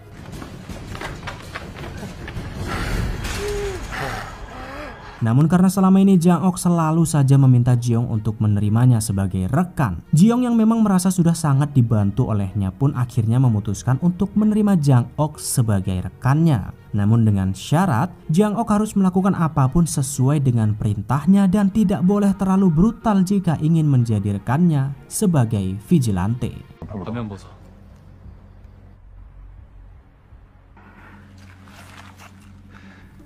Setelah Ji-young benar-benar menjadikan Jang-ok sebagai rekannya, ia pun memberitahukan semua rencana yang akan Ji-young lakukan kepada semua nama-nama yang terlibat dengan Kim Sam-do. Ji-young lantas meminta Jang-ok untuk memberikan flash disk yang ia dapat tadi untuk mengungkap kejahatan yang selama ini dilakukan oleh pihak gereja kepada publik. Karena walaupun Ji-young sebenarnya bisa dengan mudah membunuh mereka satu persatu, namun Ji-young lebih memilih cara ini karena ia tahu kalau masalah Kim Sam-do sangat berat sebab dilindungi oleh politisi berkuasa berkuasa, termasuk atasan Jo-hun, Jenderal Yoon Jae-hyuk. Namun setelah mendengar rencana tersebut, si Jang-ok ini malah terlihat pesimis karena meragukan Ji-young yang mungkin akan tewas terlebih dahulu sebelum bisa menuntaskan misinya untuk membunuh Kim Sam-do secara perlahan. Tapi walaupun kelihatannya mustahil, nyatanya Ji-young tidak begitu memperdulikannya dan akan terus menuntaskan misinya sebagai vigilante.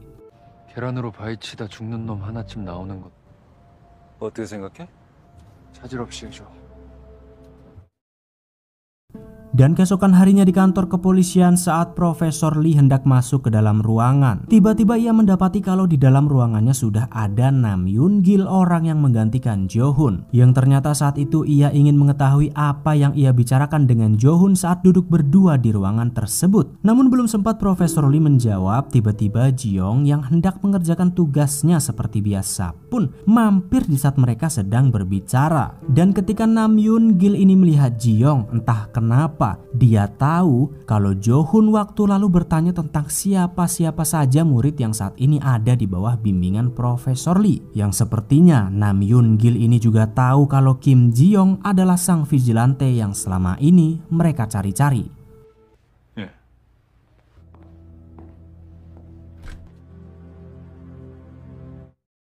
Di tempat lain, tepatnya di gereja dengan si pendeta munafik yang bekerja sama dengan Kim Sam-do, ternyata walaupun ia sudah berbuat dosa yang sangat besar, ia masih saja berpura-pura melakukan peribadatan untuk menutupi kedoknya. Dan setelah turun dari mimbar, anak buahnya yang sudah menyiapkan ponsel dan tabungan kripto dari Kim Sam-do pun lantas senang bukan main karena setiap hari ia semakin kaya tanpa ada yang mengetahui kejahatannya. Namun di saat ia mengira tidak ada satu orang pun yang tahu akan kedoknya, tiba-tiba yaps, ternyata Ji-young yang sudah sangat murka dan enek dengan kejahatan sang pendeta langsung mengeksekusinya tanpa ampun sedikit pun. Dengan membabi buta, Ji-young meluapkan semua emosinya dan membunuh dua orang pengawal si pendeta tersebut. Hingga pada akhirnya saat si pendeta ini mencoba kabur, Ji-young yang sudah sangat murka lantas langsung mengeksekusinya untuk membuat peringatan kepada Kim Sam-do kalau sang vigilante sudah tahu akan kejahatannya dan akan memburu mereka semua. 범죄자의 비참한 말로를 보고 해라 하고.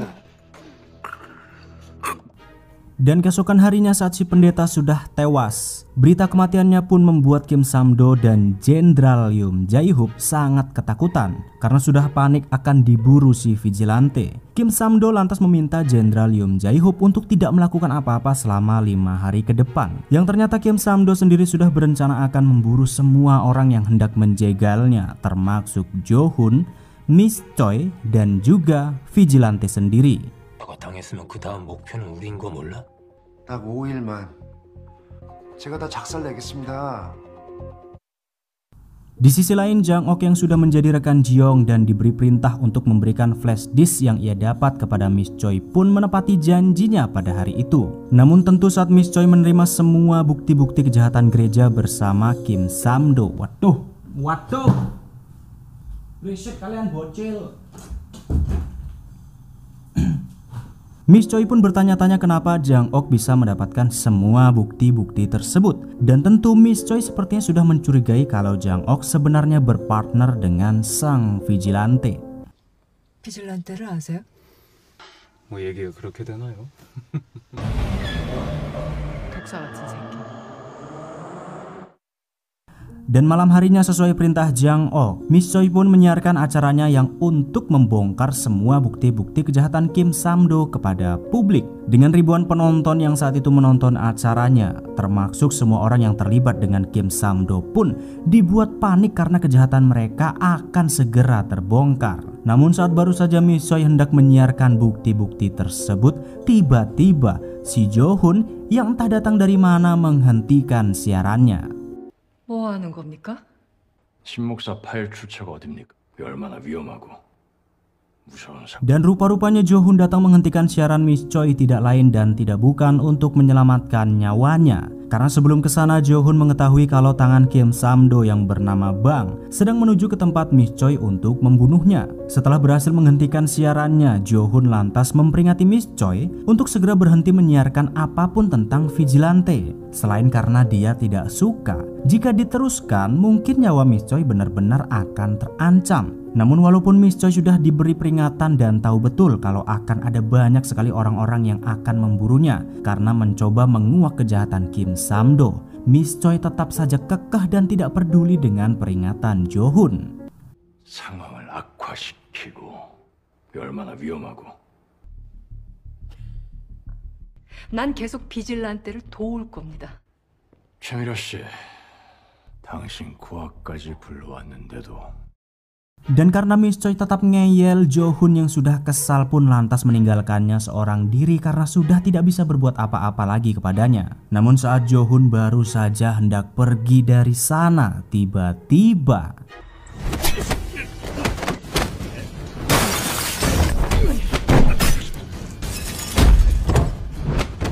yaps, ternyata orang yang bernama Bang si tangan kanan Sam-do yang sedari kemarin dicari-cari olehnya datang sendiri kepadanya. Pertarungan sengit pun berlangsung karena memang Sam-do ini mengincar Jo-hun untuk menyingkirkannya. Bersama dengan anak buahnya Bang, ia melancarkan serangan combo yang membuat Jo-hun kewalahan. Yang rupa-rupanya, walaupun Jo-hun adalah polisi yang sangat brutal, nyatanya kali ini ia mendapatkan lawan yang cukup membuatnya kerepotan. Bahkan Jo-hun berhasil ditikam oleh Bang tepat di bagian vitalnya.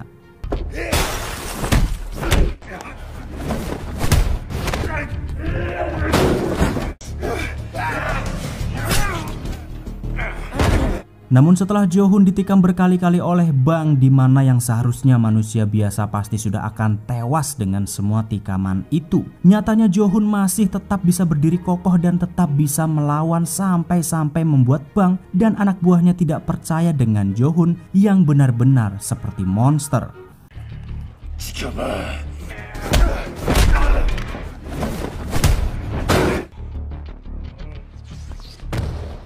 Namun pada akhirnya karena memang luka yang diterima oleh Jo-hun terlalu banyak dan membuatnya benar-benar kehilangan banyak darah, Jo-hun pun harus terkapar dan pasrah jika memang hari itu ia akan tewas di tangan Bang anak buah Kim Sam-do.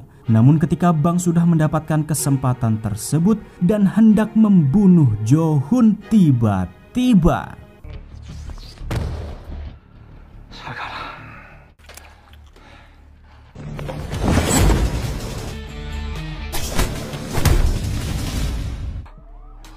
다시 만나자고.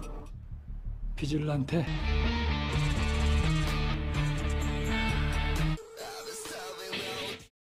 Episode ini dimulai dengan Jo-hun yang sedang terkapar tak berdaya di rumah sakit. Dimana yang kita ketahui kalau di episode yang lalu, Ji-young berhasil menyelamatkan Jo-hun dari kematian saat ia diserang oleh anak buah Kim Sam-do. Namun ternyata di saat itu ada seseorang yang entah siapa berhasil merekam kejadian saat Jo-hun hampir tewas dan ditolong oleh sosok vigilante. Tentu menyebarnya video tersebut pun membuat publik jadi bertanya-tanya, apakah sang polisi brutal Jo-hun adalah rekan vigilante atau bukan? Namun di sisi lain ternyata semua kejadian itu sudah direncanakan oleh Ji-young karena ia hendak menjadikan Jo-hun sebagai rekannya alias menjadi rekan vigilante. 방해만 될 뿐이라니까. 아니? 어떻게 된 거야? 또 하나의 비질란테로 만들 거야. 도와준 것으로 알려졌습니다. 퇴근하려고. Sementara itu setelah gagal membunuh Jo-hun, Kim Sam-do yang sangat murka pun lantas memarahi anak buahnya, Bang, karena menganggapnya tidak becus menjalankan tugas. Namun tidak seperti anak buah lainnya, ketika ia mendengar Kim Sam-do memaki dirinya, Bang pun dengan tegas memintanya untuk menjaga cangkemnya, karena jika ia berani memakinya sekali lagi, maka Bang tidak akan segan-segan untuk membunuh Kim Sam-do. 뭐 이 새끼야? 내가 지금 기분이 조금 안 좋은데 더 야마돌기 하면 회장님부터 찾아가려니까. Dan di saat Kim Sam-do sedang cekcok dengan anak buahnya, Bang, ternyata di tempat penyimpanan aset judinya yakni koin kripto atau koin QQ, terjadi sebuah insiden yang ternyata Ji-young sudah berhasil menemukan tempat tersebut dan mencuri semua koin QQ milik Kim Sam-do.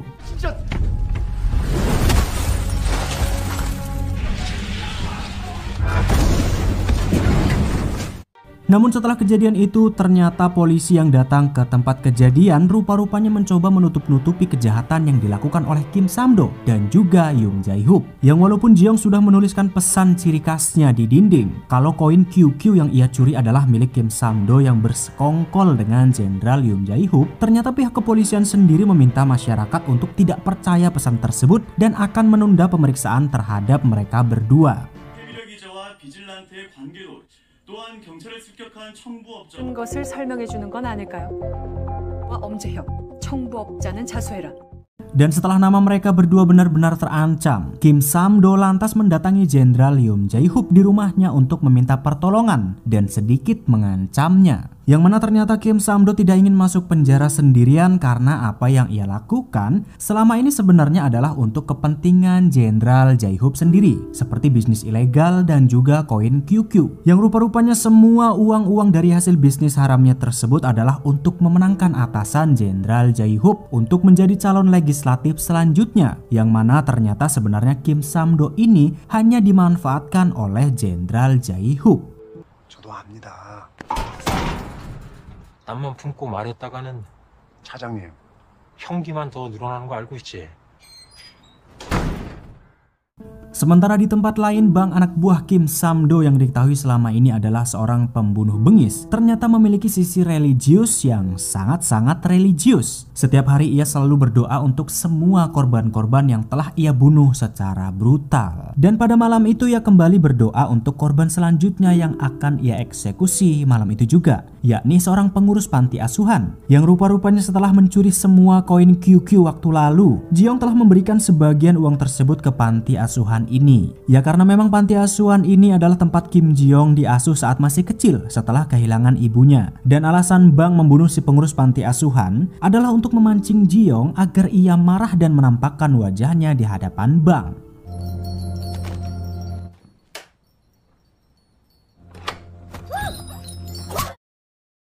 살인 사건이 일어났습니다. 그러나 이번에는 평생 화제가 된 바 있는데요.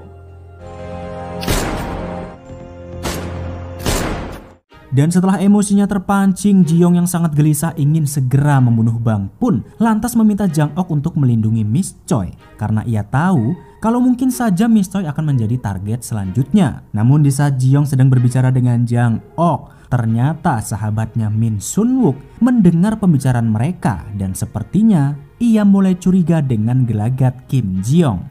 일단 최미라를 지켜봐줘. 죄 없는 사람들이 더 죽기 전에 내가 먼저 움직여야겠어. Tidak menunggu lama setelah memprediksi Miss Choi akan menjadi target selanjutnya, ternyata semua anak buah Kim Sam-do sudah berangkat ke tempat Miss Choi untuk menangkapnya. Miss Choi sendiri yang mengetahui kedatangan mereka dari CCTV, lantas memasang kamera di setiap sudut ruangan agar bisa menyiarkannya secara live. 싹 다 뒤져! 네. 지금 스크립트 하고 있어. 헐, 이거 뭐야? 완전 실제 상황입니다. Dan setelah siaran tersebut berhasil ditayangkan, selain masyarakat umum yang menonton, ternyata pihak kepolisian sendiri yakni Nam Yoon-gil yang mengetahui kejadian itu pun langsung menuju ke lokasi Miss Choi. Namun tidak berselang lama saat Miss Choi sudah ketahuan dan berhasil tertangkap, tiba-tiba Jang-ok pun sudah datang terlebih dahulu daripada Nam Yoon-gil dan sudah membabat habis seluruh anak buah Kim Sam-do.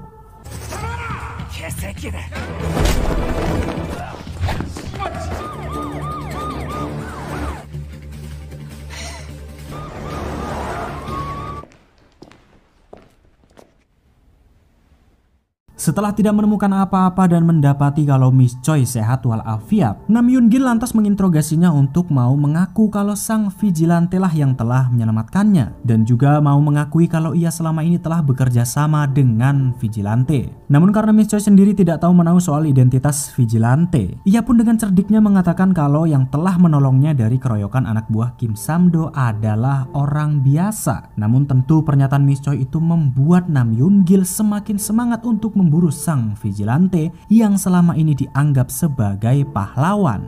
그게 비질란테로 보였나요? 비질란테는 제가 곧 잡을 겁니다.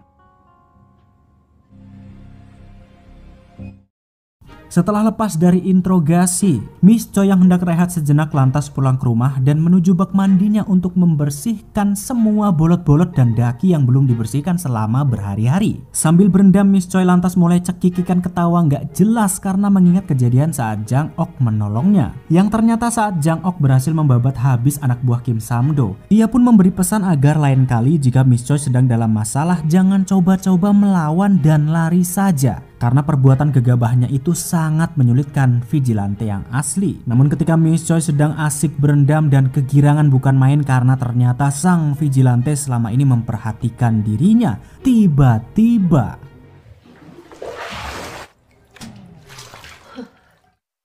sementara itu keesokan harinya, saat Jiyoung sedang belajar sebagaimana biasanya, tiba-tiba Nam Yoon Gil memanggilnya untuk mau menghadap karena ingin menanyakan sesuatu. Ternyata Nam Yoon Gil sendiri sudah mencurigai kalau Kim Jiyoung adalah vigilante yang selama ini mereka cari-cari. Namun kecurigaannya itu masih berdasarkan teori-teori yang bisa belum ia pastikan sendiri, sebagaimana halnya Jo Hoon yang benar-benar sudah tahu dengan mata kepalanya sendiri. Berbagai pertanyaan pun dilontarkan oleh Nam Yoon Gil untuk mengusik Jiyoung agar ia mau mengaku kalau ia adalah sang vigilante.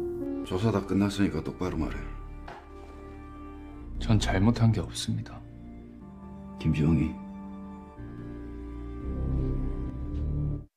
Setelah tidak bisa membuat Jiyoung mengaku, Yoon Gil lantas pergi ke rumah sakit untuk menemui Jo Hoon yang saat itu masih tak sadarkan diri. Kedatangan Nam Yoon Gil ke sana tidak lain dan tidak bukan adalah untuk menyaparkan sesama polisi dan juga untuk memberitahukan kepada Jo Hoon kalau ia akan menuntaskan misinya memburu vigilante. Namun ketika Nam Yoon Gil beranjak pergi dari sana, ternyata Jo Hoon rupa-rupanya sudah sadarkan diri sejak tadi dan mendengar semua ucapannya.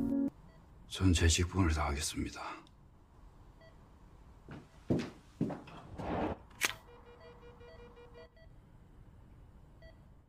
Namun di siang harinya saat Jiyoung sedang berada di luar dengan Jang Ok, ternyata Nam Yoon Gil sendiri kembali ke universitas untuk menggeledah semua barang-barang yang ada di kantor Profesor Lee. Rupa-rupanya Nam Yoon Gil telah mendapatkan bukti-bukti kalau vigilante memang seorang polisi yang kemungkinan adalah Jiyoung. Bukti-bukti itu ia dapat karena Jiyoung tidak sengaja meninggalkan jejak saat waktu lalu mencairkan uang dari koin QQ untuk ia berikan kepada panti asuhan. Namun entah kenapa ketika jejaknya sudah diketahui, Jiyoung nyatanya masih tetap saja santuy dan membiarkan Nam Yoon Gil untuk terus mencari-cari informasi di universitas. 와서 이준혁 교수님 컴퓨터 다 떼고 있어. 너 교수님 옆에서 잘 챙겨드려. Dan ternyata alasan Jiyoung tetap santuy walaupun jejaknya sudah ketahuan adalah karena rupa-rupanya semua ini sudah disetting sedemikian rupa olehnya. Ternyata Jiyoung sengaja mencairkan koin QQ di kantor kepolisian agar Nam Yoon Gil bisa melacaknya. Namun bukan melacak dirinya, tetapi Jiyoung sudah mengerahkan Yoon Gil untuk menangkap Jenderal Yoon Jae-hoop yang bersekongkol dengan Kim Sam-do. Karena waktu lalu rupa-rupanya Jiyoung mencairkan koin QQ itu di kantor Yoon Jae-hoop. Dan di saat itu juga Jiyoung tidak sengaja menemukan ponsel sekali pakai miliknya yang untuk menghubungi Kim Sam-do. Dan karena Nam Yoon Gil sudah termakan jebakan Jiyoung, akhirnya Jenderal Yoon Jae-hoop pun dijadikan tersangka dengan semua bukti-bukti yang sudah ia dapatkan. 김삼두랑 연락한 대포폰. 하긴 그 또라이. 이게 뭐하는 짓이야? 시간을 드리겠습니다. 부탁드리겠습니다. Namun setelah Nam Yoon Gil pergi dari universitas dengan semua bukti-bukti yang ia bawa, tiba-tiba Jenderal Jae-hoop menghubungi seseorang untuk merencanakan sesuatu. Dan ternyata rencana itu adalah untuk membunuh Nam Yoon Gil karena tidak mau semua bukti-bukti itu terekspos ke publik. Dan yang akhirnya setelah semua jeripayah yang dilakukan oleh Nam Yoon Gil, ia pun harus tewas sebagai polisi yang jujur dan terhormat.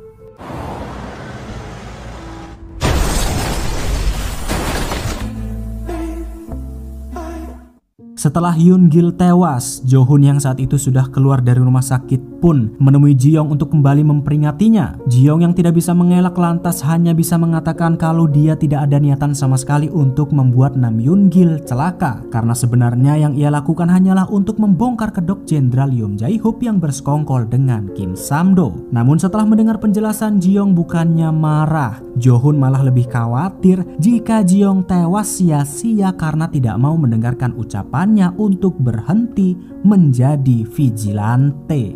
바위에 갖다 박은 계란도 있단 걸. 죽을 뿐이야 가짜없이. 그들을 보내주지. 세상은 관심도 없고 알 길도 없어. Namun ternyata sikap dingin Jo-hun kepada Ji-young yang sepertinya sangat peduli kepadanya nyatanya tidak membuat Ji-young berpikir untuk berhenti menjadi vigilante. Ia malah semakin membulatkan tekadnya untuk memburu semua penjahat dengan caranya sendiri, termasuk akan memburu komplotan Yeon Jae-hoop dan juga Kim Sam-do. Dimana tentu Jo-hun pun tidak bisa menghentikan tindakan Ji-young itu karena ia yang belum bisa membuktikan kepadanya kalau keadilan itu memang benar-benar ada. Karena sesuai janjinya waktu lalu, jika Jo-hun bisa membuktikan keadilan itu kepadanya, maka Ji-young akan berhenti menjadi vigilante dan akan menjadi polisi yang baik sesuai keinginannya. 지금 죽이십시오. 정의?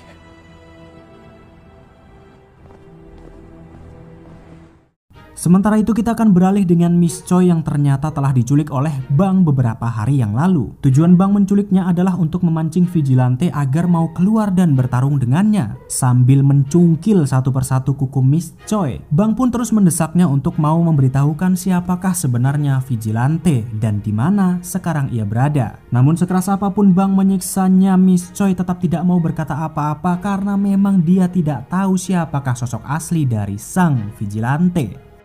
누구야 비질란테? 그건 내가 더 알고 싶은 건데. Dan setelah mengetahui kalau Miss Choi diculik, Ji-young serta Jang Ok lantas memutuskan untuk datang ke perusahaan Siwul untuk mengobrak-abrik aset-aset milik Kim Sam-do. Dan setelah berhasil mengalahkan semua anak buahnya, Ji-young pun meminta Kim Sam-do untuk segera bertemu dan menyerahkan Miss Choi di tempat yang sudah ia tentukan. Entah apa yang sebenarnya Ji-young rencanakan, tapi sepertinya ia salah mengira kalau Kim Sam-do lah yang telah menculik Miss Choi. 이거 Sementara itu setelah mendapatkan pesan dari vigilante, Kim Sam-do yang mengetahui kalau Miss Choi ada bersamanya pun membuat negosiasi dengannya untuk menyerahkan Miss Choi dengan bayaran 5 kali lipat. Yang mana tentu tawaran yang sangat tidak merugikannya sama sekali itu pun diterima oleh Bang tanpa rasa curiga sedikit pun. Karena yang rupa-rupanya negosiasi yang dilakukan oleh Kim Sam-do hanyalah tipu-tipu belaka. Yang ternyata Kim Sam-do sendiri berencana untuk membunuh Bang, Miss Choi dan juga vigilante saat mereka bertemu esok di tempat yang sudah ditentukan. 시간이랑 장소는 문자로 남겨드릴게. 그럽시다 그럼. 거래 끝나자마자 싹 다 정리할 테니까. 예, 회장님.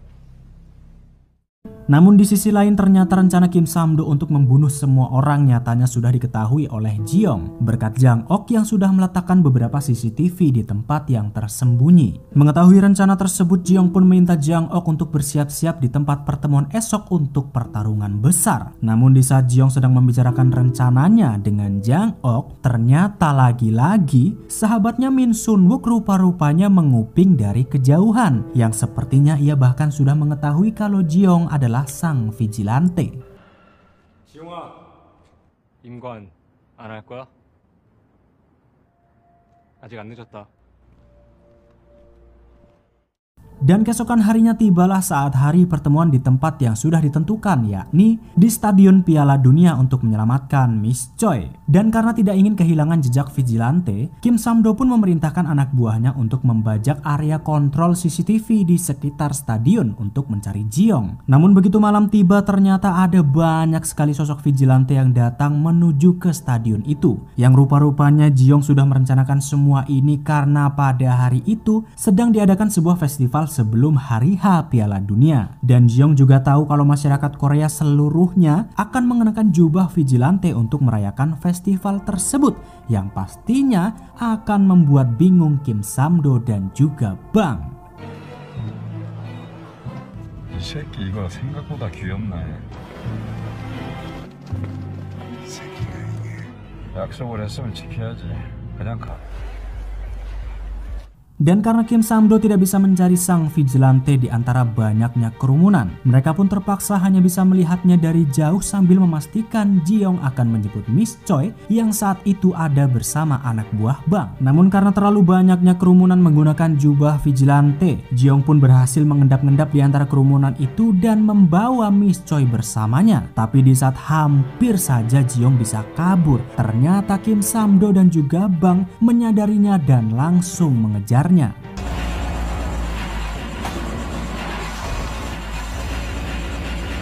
야, 삼두야! Sementara Jang Ok berusaha mengalihkan perhatian Kim Sam-do dengan melawan puluhan anak buahnya, Ji-young yang berhasil keluar dari dalam stadion pun segera meminta Miss Choi untuk merekamnya dan menyiarkan langsung rekaman itu agar semua orang tahu kalau sang vigilante sedang berada di stadion dan melawan Kim Sam-do beserta antek-anteknya. 얼마 전 경찰을 습격했던 2인조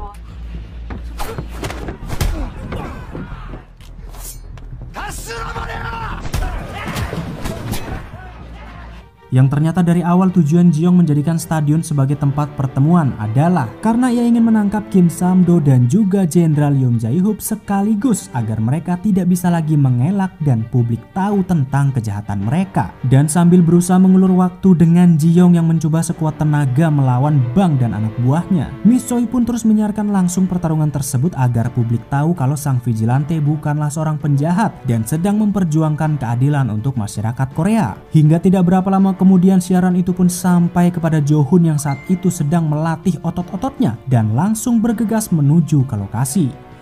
얼마 전 경찰을 습격했던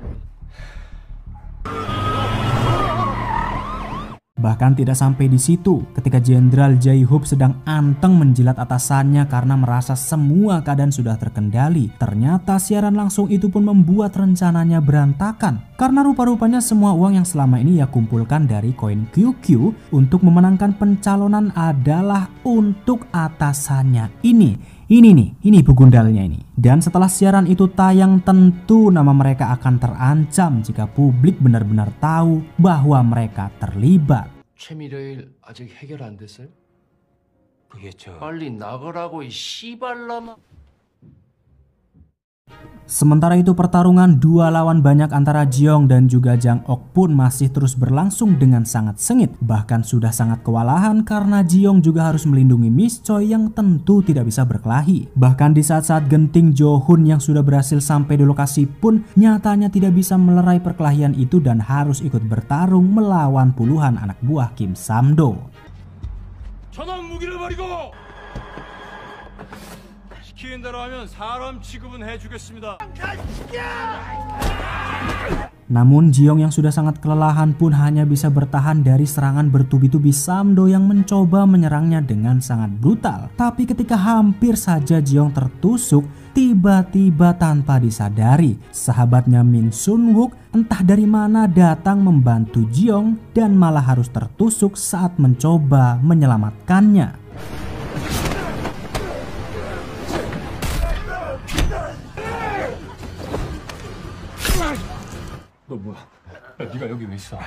Tidak tahu harus berbuat apa lagi dengan keadaan Min Sun-wook yang sudah kritis, Ji-young pun meminta Miss Choi untuk segera membawanya ke rumah sakit agar nyawanya bisa tertolong. Karena saat itu ia harus segera kabur sebab polisi sudah tiba di lokasi dan mungkin ia akan tertangkap. Namun setelah Min Sun-wook benar-benar mengetahui kalau sahabatnya Ji-young adalah vigilante, nyatanya ia tidak menyesal walaupun harus mati dan ia bahkan mempercayai apa yang Ji-young lakukan adalah semata-mata untuk keadilan yang sama-sama mereka yakini. Dan karena polisi sudah mengepung tempat itu tanpa membuang-buang waktu, Ji-young pun terpaksa meninggalkan Min Sun-wook dalam keadaan kritis dan berusaha kabur sembari mengejar Kim Sam-do yang saat itu sudah kabur terlebih dahulu. 네가 하는 일이라면 믿을게. 경찰도 왔는데.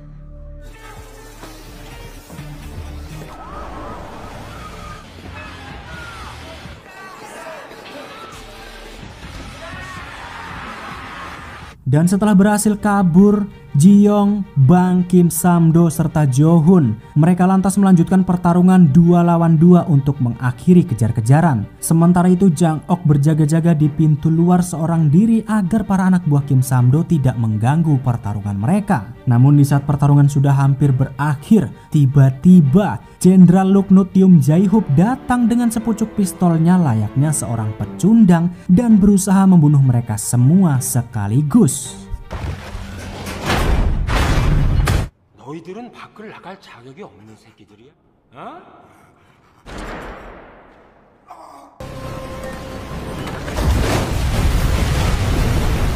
sambil terus berusaha bertahan dengan air yang bisa menenggelamkan mereka. Yoon Jae-hyuk yang memang sangat licik lantas menembaki mereka satu persatu dari atas, berharap ia bisa membunuhnya dengan mudah. Namun ternyata tidak semudah itu. Ketika ia kehabisan peluru dan sedang reload, Jiyoung dan Jo-hun pun lantas memanfaatkan kesempatan tersebut untuk naik ke atas dan berhasil menghantam Yoon Jae-hyuk Luknut.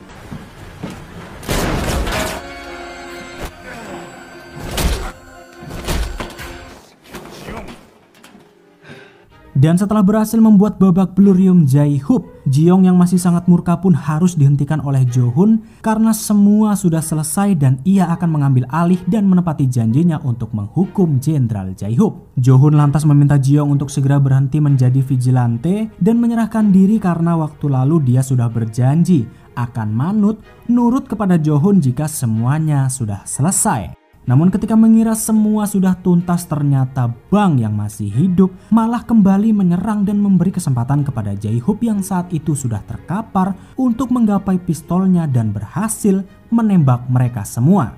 내가 너한테 증명해 보이겠다. 저 새끼 죽이라고.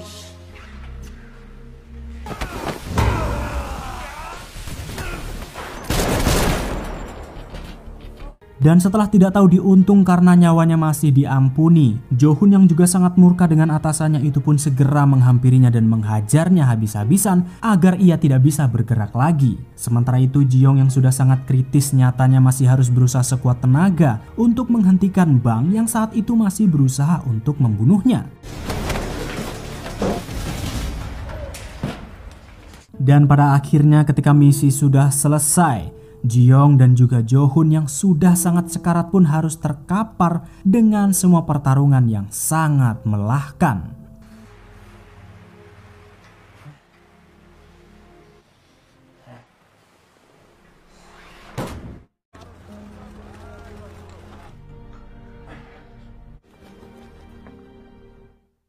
Hingga keesokan harinya saat semua sudah selesai, Miss Choi yang diinterogasi oleh pihak kepolisian pun membuat pernyataan yang sangat mengejutkan, di mana ia yang seharusnya mengatakan kalau sang vigilante adalah Kim Ji-young, Miss Choi malah berbohong dan mengatakan bahwa sosok di balik topeng vigilante adalah Min Sun-wook, yang ternyata naasnya Min Sun-wook tidak berhasil diselamatkan dan harus tewas setelah mencoba menolong Jiyoung. Dan ternyata tanpa curiga sedikit pun pihak kepolisian juga percaya dengan apa yang disampaikan oleh Miss Choi. 나쁜 놈들 잡고 싶어하는 마음은 한패였다. 이번 현장에서 사망한 민선욱 학생이요.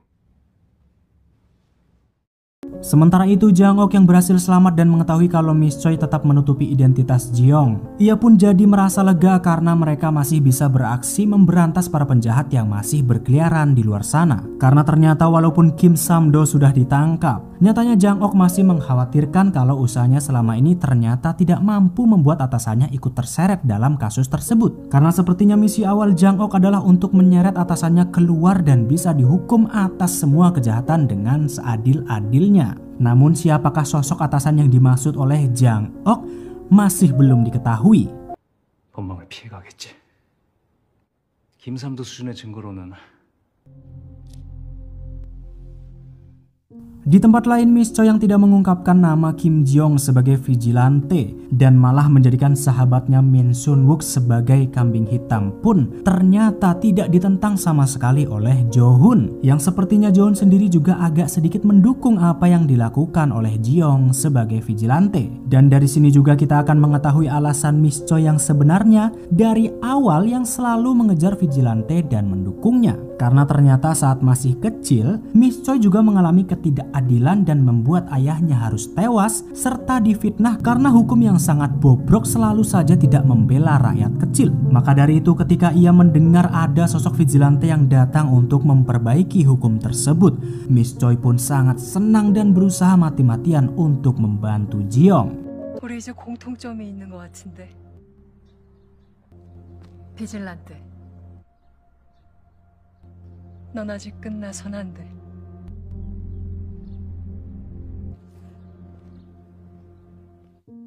Namun setelah Jiong berhasil menuntaskan misinya dan mengungkap kejahatan yang didalangi oleh pihak kepolisian, ternyata pihak kepolisian sendiri tidak kapok dan masih membuat pernyataan palsu untuk menutupi borok mereka. Di mana Yoon Jae-hoop yang benar-benar sudah ketahuan bekerja sama dengan Kim Sam-do malah dibuat seolah-olah dia hanyalah korban berita hoax karena disangkut pautkan dengan kejahatan Kim Sam-do dengan alasan bukti yang tidak jelas. Tidak hanya di situ, polisi juga membuat Jiong semakin murka karena mereka malah memberi gelar kepada Yoon Jae-hoop sebab disangkakan telah ikut berusaha melawan kejahatan sampai detik terakhir dan bukan sebagai penjahat itu sendiri. Walah ladu sing dengan digendi kok bobrok kabeh. 목숨을 바쳐서 정의를 위해 싸운 참대 범죄 조직과 마지막까지 맞서 싸운 명예 마지막까지 맞서 싸운 경찰인 것으로 밝혀졌습니다. 진리와도 같은 것이라고 생각됩니다.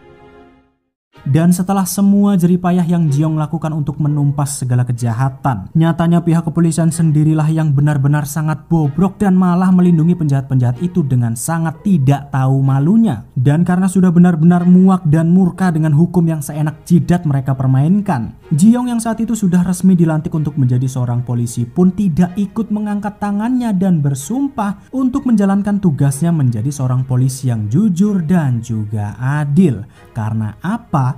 Tentu karena ia tahu bahwa pihak kepolisian itu sendirilah yang sudah membuat hukum menjadi cacat karena tidak ditegakkan dengan seadil-adilnya. Lantas apakah aksi Jiong akan terus berlanjut sebagai sang vigilante si pahlawan dari balik kegelapan? Mari kita tunggu saja info selanjutnya karena Vigilante Season 1 harus berakhir sampai di sini. 3월 17일 경위 수치 선서합니다. 봉사자로서의 임무를 성실히 헌법과 법령을 준수하고 Dan itulah dia episode terakhir dari drama Vigilante Season 1. Setelah nonton drama ini aku pun jadi ikut kesel seluruh. Karena kalau dipikir-pikir hukum di drama Vigilante ini benar-benar sangat realistis dengan apa yang terjadi di negara kita tercinta. Udah rahasia umum lah kalau hukum di negara kita sangat tumpul ke atas dan tajam ke bawah. Kalau bahasa kasarnya, hukum bisa dibeli dengan uang. Tapi ya sudahlah. Mau gimana lagi, uang memang begitu adanya. Entah sampai kapan ya nggak tahu. Masa ya aku harus jadi vigilante dulu ya, kan nggak mungkin seluruh ya. Tapi ya sudahlah, cukup sekian drama Vigilantenya. Jangan lupa like, share, dan subscribe-nya. Sampai jumpa di film-film dan drama-drama selanjutnya. Arigatou gozaimashita dan ciao. Jangan lupa subscribe.